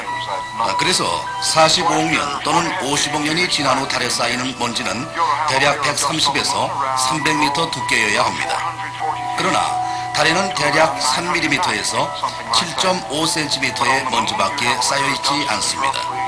겨우 수센티미터밖에 쌓이지 않은 먼지의 양으로부터 알 수 있는 것은 달은 실제로 7,000년 혹은 8,000년 정도밖에 안 됐다는 것입니다. 자, 이제 여기까지 먼저 설명 드려봅시다. 이제 내용이 무슨 내용이냐 하면은, 이 달은 지구와 달리 이제 이렇게 순환 체계로 안 되기 때문에 이 외부에서 이게 우주에서 우주진이라는 먼지가 떨어지게 되면은 달에 차곡차곡 쌓이는데, 그걸 이제 계산을 해보면은 이제 1,430만 톤 정도가 된다, 매년. 그런데 이제 어떤 방법으로 재어도 10배 이상 오차는 안 나기 때문에 45억 년 내지 50억 년이라면은 먼지가 적어도 130m에서 300m 정도 두께여야 된다고 말입니다. 먼지가 45억 년 됐다면, 예를 들면은 그 먼지가 그렇게 많이 쌓여야 되는데, 실제로 달에 가보니까 먼지가 발에 자국 생길 정도밖에 없잖아요. 그리고 화성에 가봐도, 무인선 띄워봐도 먼지가 거의 없거든요. 그러면은 먼지가 계속 유입이 되는데 먼지가 조금밖에 없다는 것은 3mm에서 7.5cm 정도밖에 없다고 하는 것은 아무리 계산해봐도 한 7, 8년밖에 안 된다는 얘기가 아니냐. 그러면 달리 생긴 것이 얼마 안 됐다면 지구도 얼마 안 됐다는 얘기가 아니냐. 그런 얘기다 그 말입니다. 이해되세요? 어려워요? 다시 설명드릴까요? 이해되시죠? 그래서 달에는 먼지가 너무 적더라 그 말입니다. 또 한 개 봅시다. 여기에. 달 표면을 살펴보면 먼지가 너무나 적으며 바로 이것이 달의 나이를 알 수 있는 매우 훌륭한 증거일 것입니다. 영국 왕립 그리니치 천문대와 미 해군 관측소의 100명 이상의 서로 다른 관측자들이 직접 눈으로 확인할 수 있는 측정을 하였는데 태양의 직경이 시간당 약 1.5m의 속도로 줄어든다는 것입니다. 연구가들이 말하는 바로는 그 수축 속도는 일정하였었고 태양의 생성 이래로 계속되어 왔다는 것입니다. 가장 신중한 자료로부터 계산해 본다면 겨우 10만 년 전의 태양의 직경이 지금의 2배였을 것이라고 합니다. 2천만 년 전에는 태양의 표면이 지구 표면에 닿았을 것입니다. 몇몇 전문가들이 내린 결론은 겨우 100만 년 전 또는 그 이내만 하더라도 태양의 크기가 너무 커서 지구상에는 생명체가 존재할 수 없었을 거라는 것입니다. 이 모든 증거들을 종합해 볼 때 태양계와 지구가 매우 젊으며 만년 이상 넘지 않았다는 결론을 내릴 수밖에 없음을 확신합니다. 그러니까 그렇게 오래된 것이 아니다 그 말입니다. 그리고 또 하나 읽어드리겠습니다. 미국 텍사스 대학의 바네서 박사는 1835년에서 130년 동안 지구 자장 붕괴 속도를 연구했는데 그 결과 지구 자장의 반감기는 1400년이 된다는 걸 알았다 그 말입니다. 그래서 이제 1400년 거슬러 올라가면 지구 자장이 이제 2배로 커지니까 2800년 전 가면은 4배 강했단 말이고 이런 식으로 이제 쭉 이렇게 거슬러 올라가면은 그래서 이제 1만 년을 넘어가면 어떻게 되느냐 2만 년 넘어가면 어떻게 되느냐 이 지구는 생명체가 사는 것이 완전히 불가능하게 된다 그 말입니다. 그래서 여기 이제 지구 자장 가지고 계산해도 지구 자기장이 1400년마다 반감하고 있기 때문에 이거로 거슬러 올라가면은 지구 자장이 점점 세졌다는 얘기가 되는데 그러면은 2만 년 전만 가도 지구상에는 생명체가 1000년 있을 수 없게 된다 그 말입니다. 그러니까 연도 그렇게 오래될 수가 없다는 거예요. 그리고 이제 대기 중에 있는 헬륨의 양을 가지고 계산해봐도 아무리 길게 잡아도 1만 2천 이상 잡기 어렵다는 거예요. 그러니까 이 우주와 지구 연도를 계산하는 방법이 많이 있는데 대다수가 얼마 안 되게 나오는 거예요. 얼마 안 되게. 그래서 학자들이 아무리 해도 오래됐다고 얘기를 할 수 없기 때문에 이제 마지막으로 걸고 넘어지는 것이 뭐냐 하면요. 바로 이겁니다. 우주 연도가 오래됐다고 아무리 얘기해도 그런 증거가 없으니까 이제 마지막으로 이제 물고 넘어지는 것이 바로 지구가 이렇게 있으면은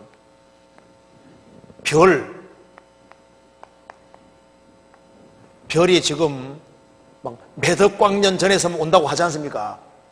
그러니까 우리가 지금 보는 별빛이 멀리서 날아오는데 그러니까 이것이야말로 우주가 오래됐다는 증거가 아니냐 이렇게 말하는데 사실 이것도 아닙니다. 자, 예를 들어 봅시다. 여기 이제 어머니가 욕조가 이렇게 있는데 욕조에 이제 수도꼭지에서 이제 물이 조금씩 나오는데요. 물이 한 방울씩 떨어지고 있습니다. 조금씩 떨어지고 있는데 애가 학교 갔다 와 보니까 물이 있지 않습니까? 거의 차 있는 거예요. 그래서 이만큼 사는데 시간 얼마 걸렸겠냐 하니까 애가 계산해보자 하는 말은 한 8시간은 됐겠네요 하거든요. 근데 아닙니다. 어머니가 애 올 줄 알고 5분 전에 물을 확 부어놓고 조금 떨어뜨리고 있었거든요. 엄마가 개입되면 시간 안 걸리잖아요. 그렇죠? 자, 성경에 봅시다. 닭이 먼저입니까? 달걀이 먼저입니까? 네? 어떻게 아셨어요? 애가 먼저입니까? 어른이 먼저입니까? 어른이 먼저잖아요. 공창년 생활하라 그러잖아요. 그러니까 성경에 보면은 하나님이 해와 달과 별들 모든 걸 만드시고 처음부터 지구에 비치기 하고 시작했다고 되어 있죠. 그렇잖아요. 그러니까 처음부터 지구에 완전히 비치기 하고 시작한 거예요. 그러니까 지구상의 모든 동물, 식물 모든 걸 처음부터 완벽하게 만들고 시작한 것처럼 별들도 처음부터 쫙 비치기 하고 시작했기 때문에 연도가 그렇게 오래되지 않습니다. 그러니까 이 지구상의 모든 동물들이지 않습니까? 식물들은 모든 것이 짧은 시간 내에 갑자기 확 시작이 된 거예요. 그럴 수밖에 없습니다. 왜냐하면 시간 차이가 있으면 이게 문제가 생기게 되어 있는 거예요. 모든 것이 동물, 식물 모든 것이 처음부터 딱 조화롭게 처음부터 딱 만들어져야 되는 거예요. 그렇잖아요. 어쨌든 간에 성경에 나와 있는 것을 있는 그대로 받아들이는 그것이 현명한 겁니다. 그렇잖아요. 자, 그래서 이 지구의 연도 이런 것이 오래되지 않았다면은 지구상의 생명체가 갑자기 생겼다는 얘기인데 지구상의 모든 생명체 갑자기 확 생기려면은 전능하신 하나님이 확 개입되어야 되는 거예요. 그렇죠? 그러니까 성경에서 하나님이 전능하신 하나님이고 그 짧은 시간 내에 갑자기 확 만들었다는 말이 맞는 겁니다. 그렇잖아요. 그 성경이 진리인 거예요. 자, 그 다음 봅시다. 어쨌든 간에 이건 나중에 한번 또 연구해 보시고 또 이제 개인 상담도 해보시면 좋겠습니다. 자, 그 다음에 야곱의 12아들 중 요셉이 예수님의 그림자로 나오는데 왜 예수님은 요셉 지파가 아닌 유다 지파를 통해서 나왔을까요? 창세기 49장 24절에 요셉의 활이 도리어 경건하며 그의 팔이 힘이 있으니 야곱의 전능자의 손을 힘입니다. 그로부터 이스라엘의 반석인 목자가 나오다. 이 말씀에서 이스라엘의 반석의 목자는 누구를 말하는 것인지요? 방금 말씀드린 대로 야곱의 12아들 중에 요셉이 예수님의 그림자라고 나온다. 맞죠? 근데 왜 예수님은 요셉 지파가 아닌 유다 지파 통해 왔을까요? 예수님이 유다 지파 통해서 오신 것은 그건 하나님의 은혜고 하나님의 무조건적 일방적으로 그렇게 하신 겁니다. 그렇게 하신 거고 여기 창세기 49장 보시겠습니다. 창세기 49장 24절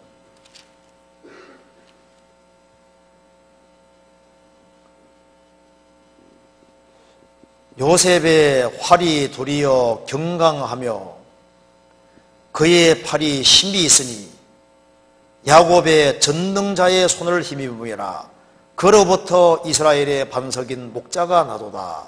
이렇게 되어 있는데 요셉이 너무나도 학대를 당하고 어려움을 겪었지만은 그가 화살을 사용하진 않았습니다. 요셉의 활이 도리어 경강하며 그의 팔이 힘이 있으니 야곱의 전능자의 손을 힘입음이라. 그리고 이게 그로부터가 전능자로부터 그 말입니다. 전능자로부터 이스라엘의 반석인 목자가 나도다. 이스라엘의 반석인 목자가 예수님인데 여기 요셉이라는 사람 통해 온다는 말이 아니라 요셉의 활이 도리어 경강하고 그의 팔이 힘이 있으니 야곱의 전능자의 손을 힘입니다. 그 야곱의 전능자 그분으로부터 이스라엘의 반석인 목자가 나는데 이 전능하신 하나님의 손을 힘입었다 그 말입니다. 무슨 말이 되죠? 그러니까 이게 잘못 읽으면은 요셉을 통해서 이스라엘의 반석인 예수님 난다 그게 아니라 여기 그가 요셉 가르치는 게 아니라 야곱의 전능자에게 연결되는 겁니다. 그러니까 요셉의 활이 도리어 경건하며 그의 팔이 힘이 있으니 야곱의 전능자의 손을 힘입니다. 그 야곱의 전능자, 그 전능자로부터 이스라엘의 반석인 목자가 나는데 그 전능하신 하나님의 손을 힘입어서 그 인생이 힘있게 됐다 그 말입니다. 이해되시죠? 네, 그렇게 이해하면 되겠습니다. 그 다음에 모세가 십계명을 받으러 간 사이에 우상 숭배한 사람들이 하나님께 징계를 받았습니다. 그런데 아론은 모세의 기도 때문인지 벌을 받지 않았습니다. 아론이 책임지는 자리에 있는 사람인데도 징계를 받지 않은 이유가 있는지 궁금합니다. 신명기 9장 찾아봅시다. 신명기 9장 20절.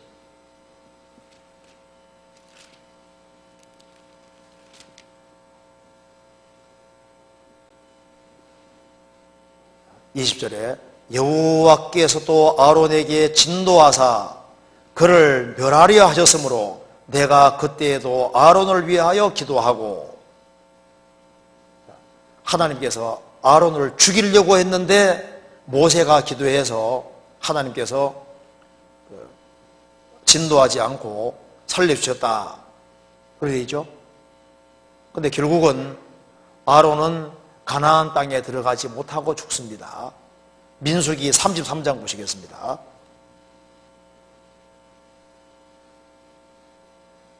(33장) 38절.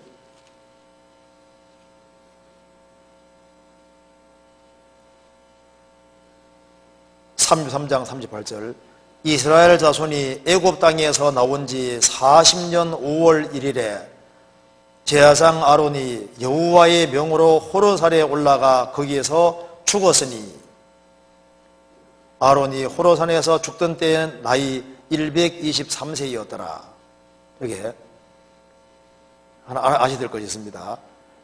아론도 징계를 받은 겁니다. 왜 받은 거냐면요, 원래 레위 지파는 하나님의 계수 속에 안 들어갑니다. 그러니까 60만 명 하나님이 이제 거의 다 죽을 때요, 그 60만 명은 레위 지파를 빼고 계수한 거예요. 레위 지파는 가나안 땅에 다 들어갔습니다. 레위 지파는 장자 대신에 하나님께서 구별한 지파고 레위인은 내 것이라고 했거든요. 그래서 민수기 1장 2장에 60만 명 지파 속에, 계수하는 지파 속에 유다 지파, 여기에 레위 지파는 안 들어가요. 그러니까 아론은 레위 지파로 대표잖아요. 그러니까 레위 지파는 가나안 땅에 다 들어갔는데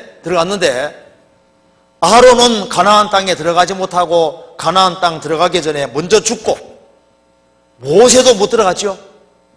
모세도 하나님 영광을 가리고 하나님께서 반석을 명예에서 물리라고 했는데 내가 너를 물리라 하면서 반석을 2번 땅땅 치고, 그리고 하나님이 명하라 그랬는데 쳐치고 2번이나 치면서 내가 물리라 하면서 하나님 영광을 가렸기 때문에 그 징계로 가나안 땅 들어가지 못하고 죽게 됐던 겁니다. 하나님이 아론에게 징계를 유보하신 것이지 징계를 안 하신 것이 아니에요. 가나안 땅 못 들어갔습니다. 그리고 라헬도 드라빔을 훔쳤잖아요. 자기 아버지 드라빔을 훔쳤는데 야곱이 말하기를 누구에게 드라빔이 발견되든 간에 그는 저주받을 거라 그러지 않습니까? 오랜 세월 지나서 자식을 놓을 때 베냐민 낳으면서 고통 속에 죽잖아요. 일종의 징계입니다. 아마 드라빔을 오랫동안 가지고 있었던 것 같아요. 하나님을 섬겼지만은 드라빔을 또 가지고 있고, 그래서 그 일종의 그게 징계일 겁니다. 징계는 옵니다. 오게 돼 있어요. 그리고 그 다음에 그러니까 이 아론도 징계를 받은 겁니다. 그 다음에 이제 민수기 12장에는 모세가 구세 여자를 취한 것에 대해 미리암과 아론이 모세를 비난한 내용이 나옵니다. 그런데 미리암에게만 문둥병이 바라고 아론에게는 문둥병이 바라지 않은 이유도 궁금합니다. 민수기 12장 봅시다. 자, 이 본문은 아주 중요한 본문이죠. 1절을 보시겠습니다.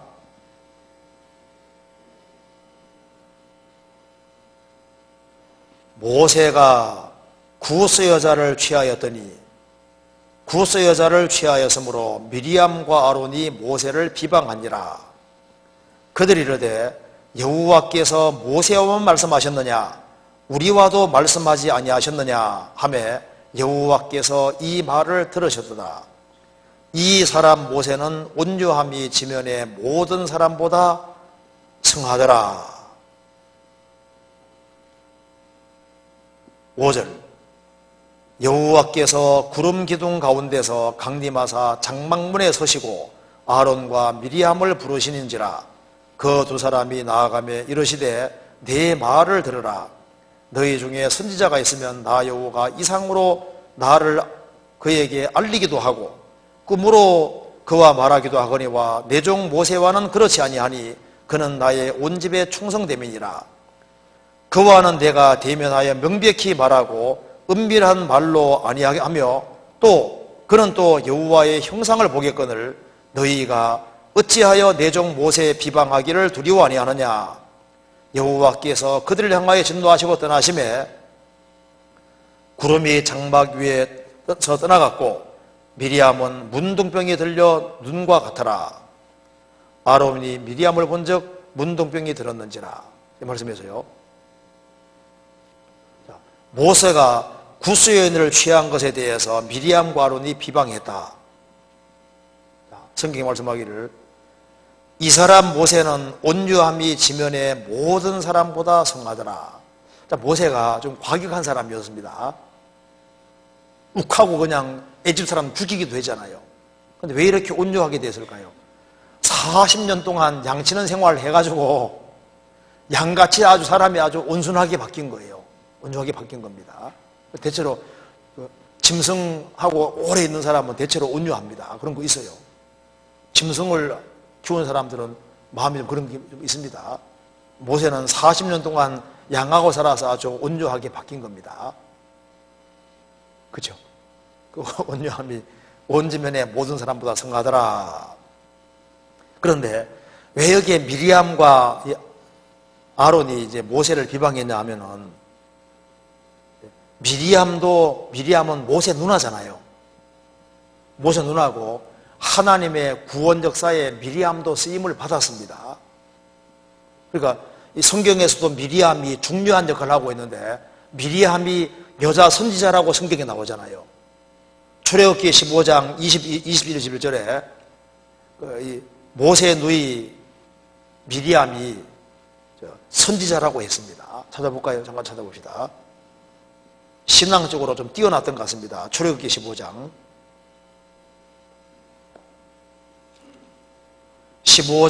20절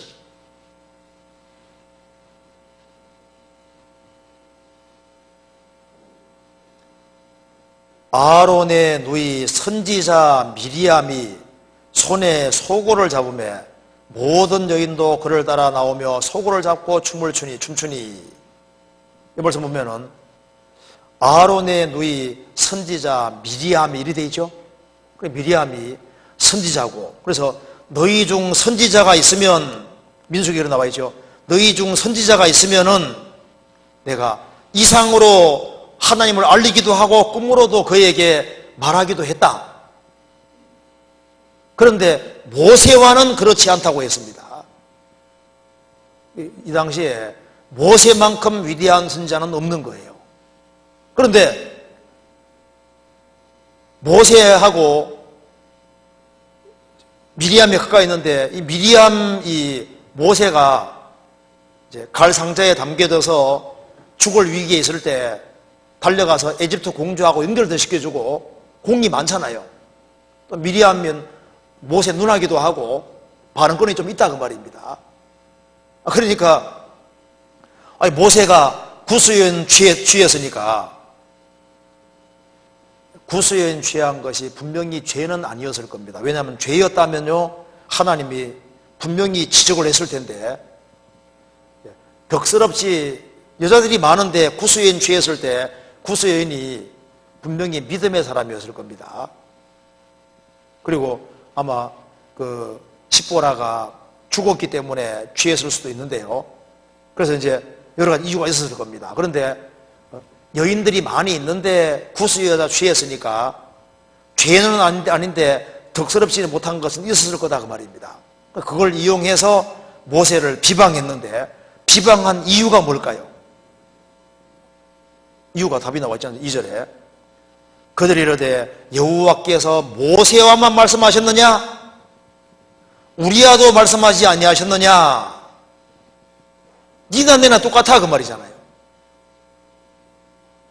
자기들을 모세하고 똑같이 견주었습니다.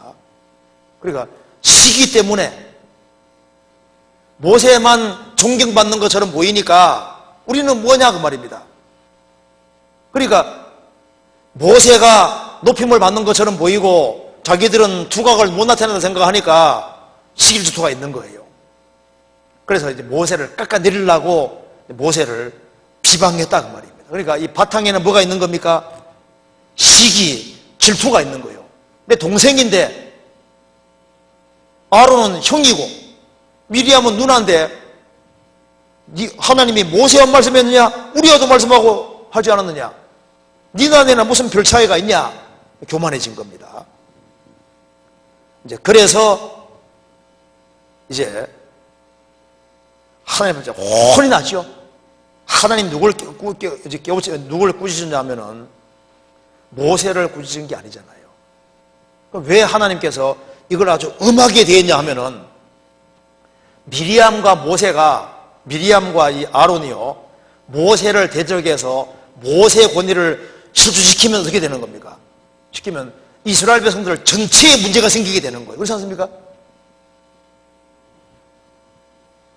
가장 앞에서 주의 일을 하고 있는 모세를 비방해서 모세 권위를 실추시키고 모세에게 흠집을 내면은 따라가는 모든 사람을 다 망하게 만드는 거예요. 엄청난 큰 죄를 짓는 겁니다. 그래서 모세를 비방하고 권위를 도전함으로 하나님이 모세 중심으로 해서 하나님의 일을 하고 계신데 모세가 하나님 앞에 잘못했을 때에는 하나님께서 모세를 가나안 땅 못 들어가게 막았잖아요. 그런데 이것은 모세가 하나님 일을 하는데 근본적인 문제가 되는 게 아닌데 그걸 딱 가지고서 물고 늘어진 거예요. 그래서 하나님께서 모세 개인을 흠집내는 게 문제가 아니라 모세 권위를 추주시킴으로써 이스라엘 백성들에게 아주 심각한 영향을 미치게 되는 겁니다. 그래서 하나님께서 미리암을 하나님께서 징계해서 문둥이 들게 하셨습니다. 그럼 왜 하필이면 미리암이냐? 이유가 있습니다. 거기에 보면은 12장 1절에 미리암과 아론이 모세를 비방하니라. 누가 더 앞장섰습니까? 누가 더 큰 문제입니까? 미리암이 이게 더 큰 문제인 거예요. 미리암이 이게 선동하고 부추긴 겁니다. 여자고 하니까 여자 취하는 요것에 아주 민감했던 것 같아요. 우리 동생이 그래 하면서 이제 막 해서 이제 아론하고 짜가지고 한바탕 하는데 이제 아론은 그냥 군중 심리에 이제 있었습니까? 딸려간 거고 미리암이 나서서 이렇게 한 거예요. 그러니까 하나님께서 미리암에게 무릎을 내렸는데 왜냐하면 원인이 어디에 있는 겁니까? 미리암에게 있는 거예요. 이것 때문에 7일 동안 무덤병에 내렸습니다. 그죠?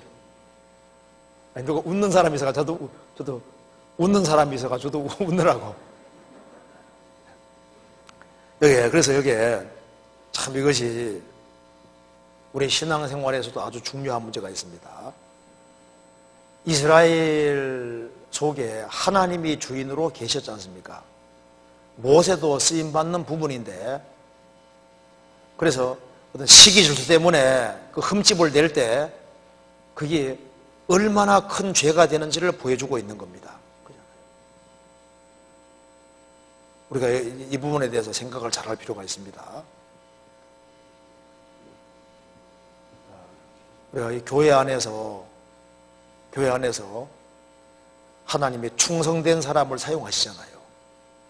우리 가정에서도 보면요, 노아 아들들이 셋이 있는데 함이 아버지가 벌거벗은 하치에 그것을 드러내었지 않습니까? 드러내서 비방거리 만들었을 때 노아가 벌받은 것이 아니라 함의 우선이 벌받았잖아요. 왜냐하면 아버지를 흠집내므로써 아버지 권위 실추시키고 공경하는 마음을 없애버리면요, 그 아버지가 벌거벗은 것보다 훨씬 더 큰 죄를 범하게 되는 거예요. 그래서 이것이 이제 권위 문제, 그리고 이제 이스라엘 백성들을 이끌어가는 그 위치에 있는 이 모세를 흠집낼 때 이스라엘 백성들이 신앙이 넘어지게 될 때 그 책임을 어떻게 질 거냐 그 말입니다. 그걸 저기 말하고 있는 겁니다. 그래서 모세를 비난함으로 인해서 모세 권위를 실추한 것은 훨씬 더 큰 죄가 되는 거예요. 비난보다 훨씬 더 큰 죄가 되는 거예요. 단순한 비난이 아니다 그 말입니다. 그래서 미리암을 하나님께서 대표로 먼저 진행을 이제 징계를 하신 겁니다. 그리고 질문이 많이 있는데요. 여기 이제 질문 간단한 거 몇 개, 두 개인가 보고 마쳐야 될 것 같습니다. 여기 먼저 신명기 14장 23절에는 11조를 먹으며라는 말씀이 있는데요. 11조는 레위인에게만 허락된 것으로 알고 있는데요. 여호와께서 그 이름을 두시려고 택하신 곳에서 일반 백성도 먹을 수 있었던 것인가요? 신명기 14장 찾아봅시다. 14장 23절에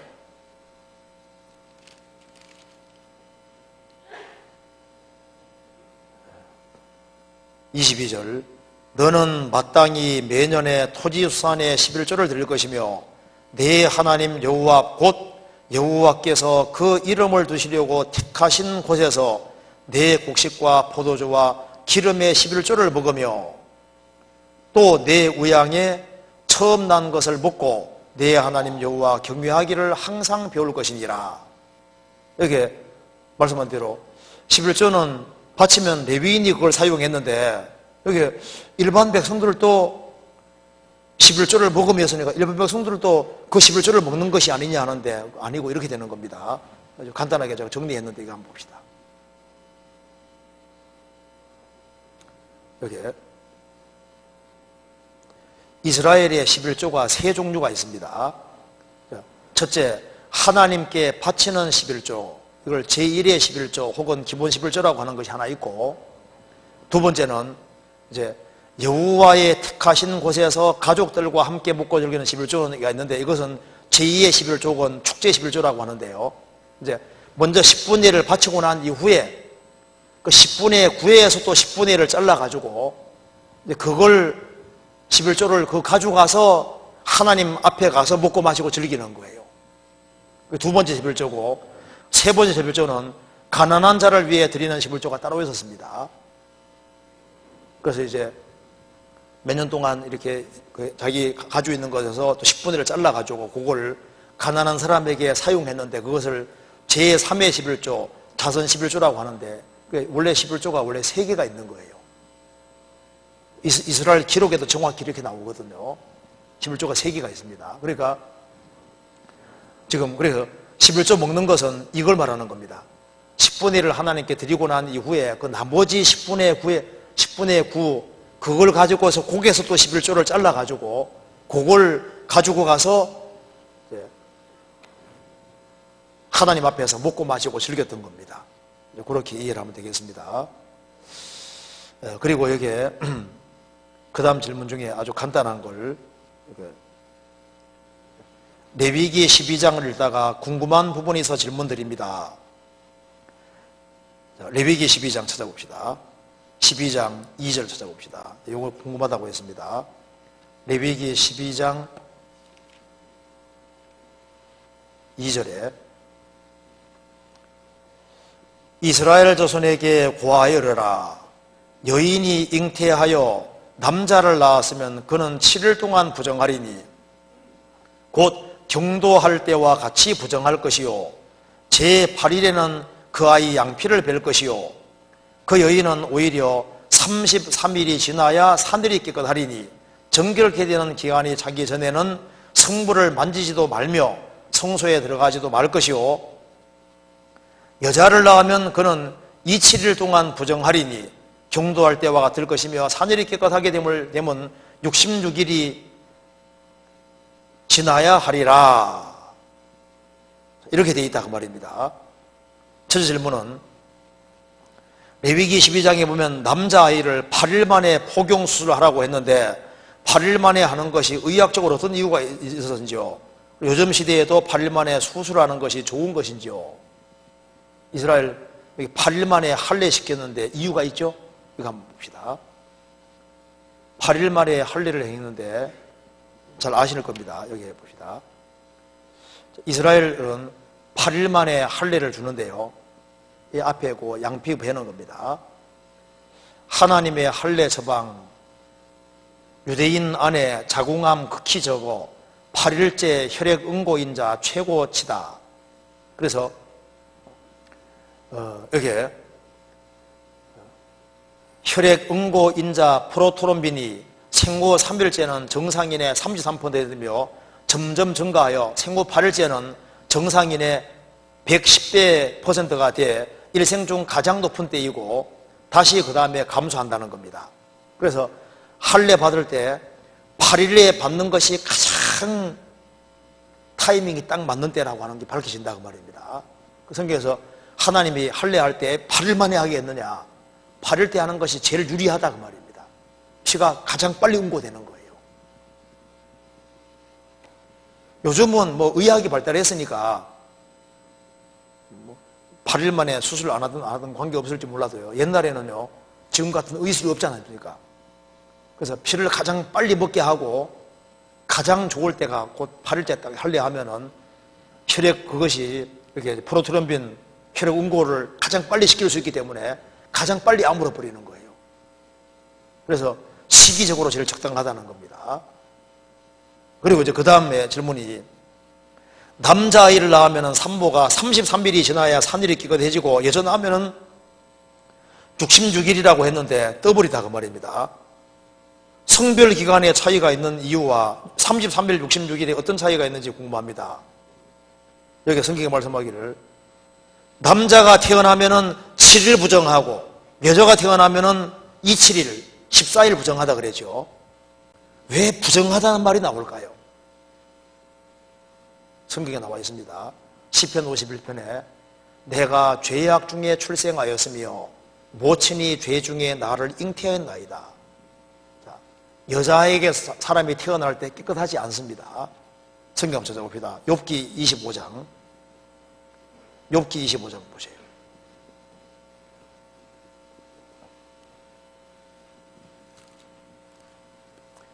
4절 같이 읽어보겠습니다. 그런즉 하나님 앞에서 사람이 어찌 의롭다 하며 부녀에게서 난 자가 어찌 깨끗하다 하랴. 부녀에게서 난 자가 어찌 깨끗하다 하랴. 날 때부터 죄인인 거예요. 그러니까 여자든 남자든 태어나면 성경에서 부정하다고 했습니다. 그런데 남자가 태어나면은 33일간 깨끗해지는 33일간, 여자는 66일이라고 되어 있다 그 말입니다. 근데 왜 그럴까? 이게 아마 여자가 먼저 죄 지었기 때문에, 여자가 먼저 죄를 지었고 그래서 하나님께서 여자에게 이렇게 2배로 해놓은 것이 맞을 겁니다. 그리고 하나님께서 대책을 세워놨잖아. 그 뒤에 보면. 그런데 깨끗하게 되기 위해서 하나님께서 짐승을 대신 죽여서 번제와 속죄도 드린단 말이 그 6절에 나와 있는데요. 비록 죄인으로 났지만은, 부정하지만은 예수님의 공로로 깨끗하게 된다는 것이 뒤에 나와 있는 거예요. 그래서 여자가 낳은 사람은 일단 부정한데, 여자가 낳은 사람 중에 천년 부정하지 않은 분이 한 분 있죠. 누굽니까? 바로 예수님인 거예요. 유일하게 예수님만 부정한 것이 없는 분입니다. 그렇잖아요. 그리고 여기 이제 마지막으로 질문 하나만 붙어봅시다. 자, 이제 이건 좀 이해되시죠? 그리고 이제 신호등에 대한 건데 마지막으로 봅시다. 신호등을 꼭 지키는 것이 잘못된 것인가요? 신호를 끝까지 지키려고 하면 신호를 지키면서 버스를 놓치는 경우나 상대방이 빨리 건너라고 소리치는 상황, 건너도 된다며 교회 성도분께서 그냥 건너자고 하시는 경우도 있습니다. 하지만 저에게는 로마서 13장 1절 말씀, 각 사람은 위의 권세들에 굴복하라. 권세는 하나님께 낮은 힘이 없다. 법을 선포한 법관도 하나님께서 허락하신 법관이며 데살로니가전서 5장 22절 말씀에 악은 모든 무양이라도 버리라고 말씀이 항상 저를 찌릅니다. 제가 이렇게 법을 지켜도 되는 것인지 아니면 신호등을 그냥 건너도 되는 것인지 고민이 됩니다.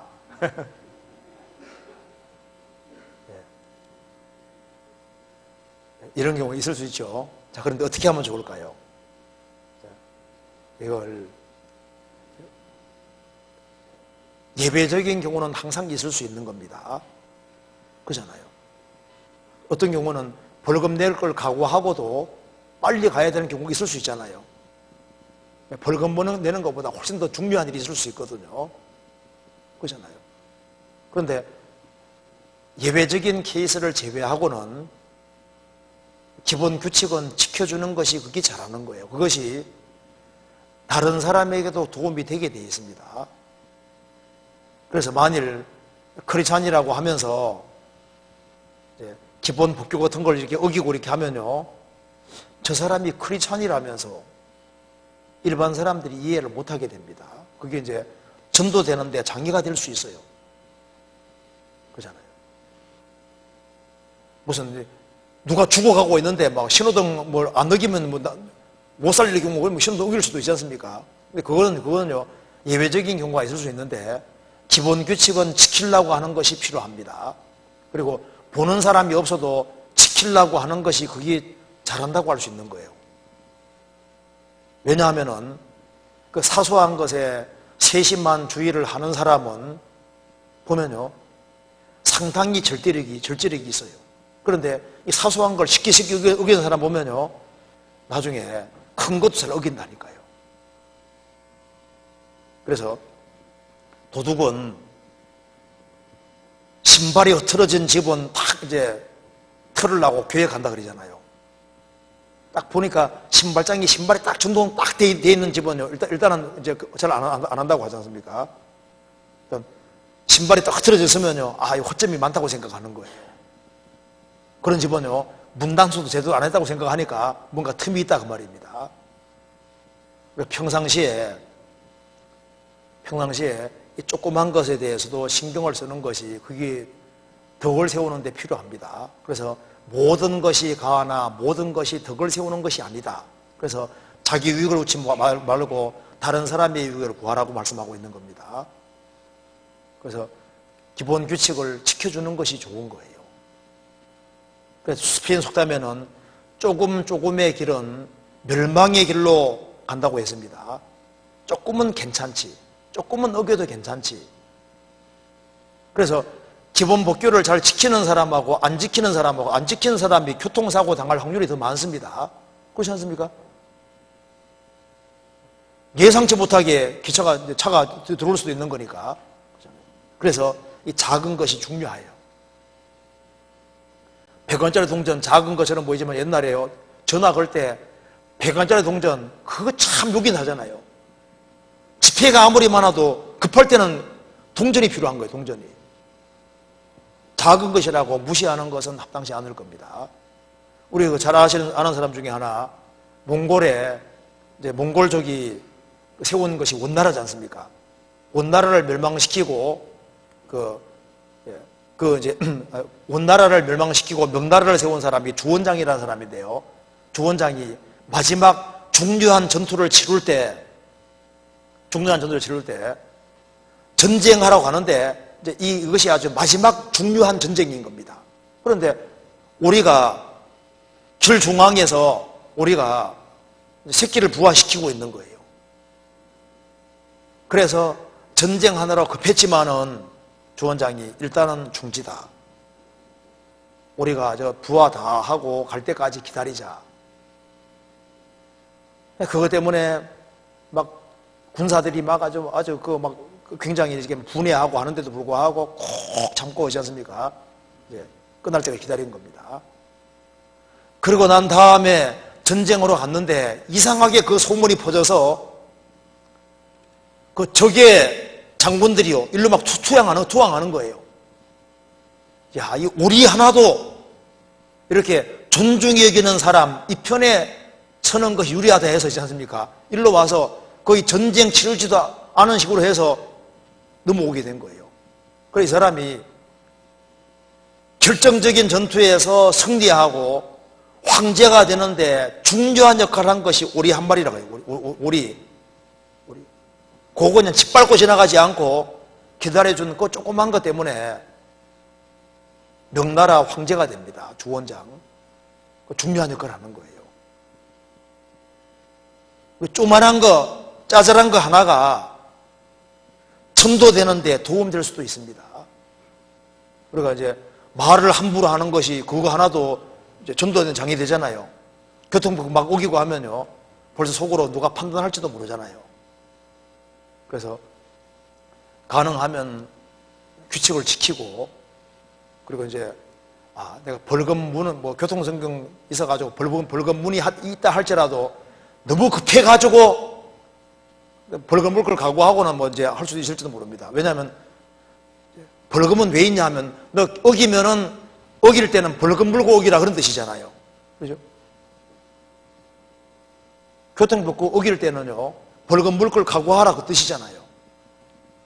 그러니까 기본 규칙을 지켜주는 것이 그것이 유리하고 그런 마음을 가지고 있는 사람은 조그만 것도 신경 쓰는 사람은요 다른 큰 것은 신경을 훨씬 더 많이 쓰게 될 겁니다. 그렇죠?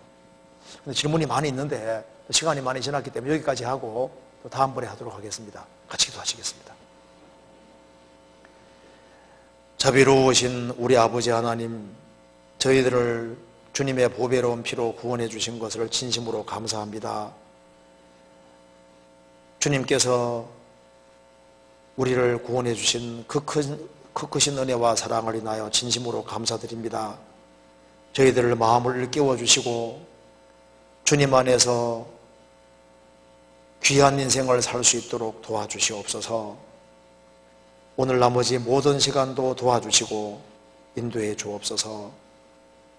그리고 주님께서 맡기신 일들을 잘 행할 수 있도록 더욱 지혜를 주시고 용기를 주시고 또 힘과 능력을 허락해 주옵소서. 주 예수 그리스도의 이름으로 기도하옵나이다. 아멘. 수고하셨습니다.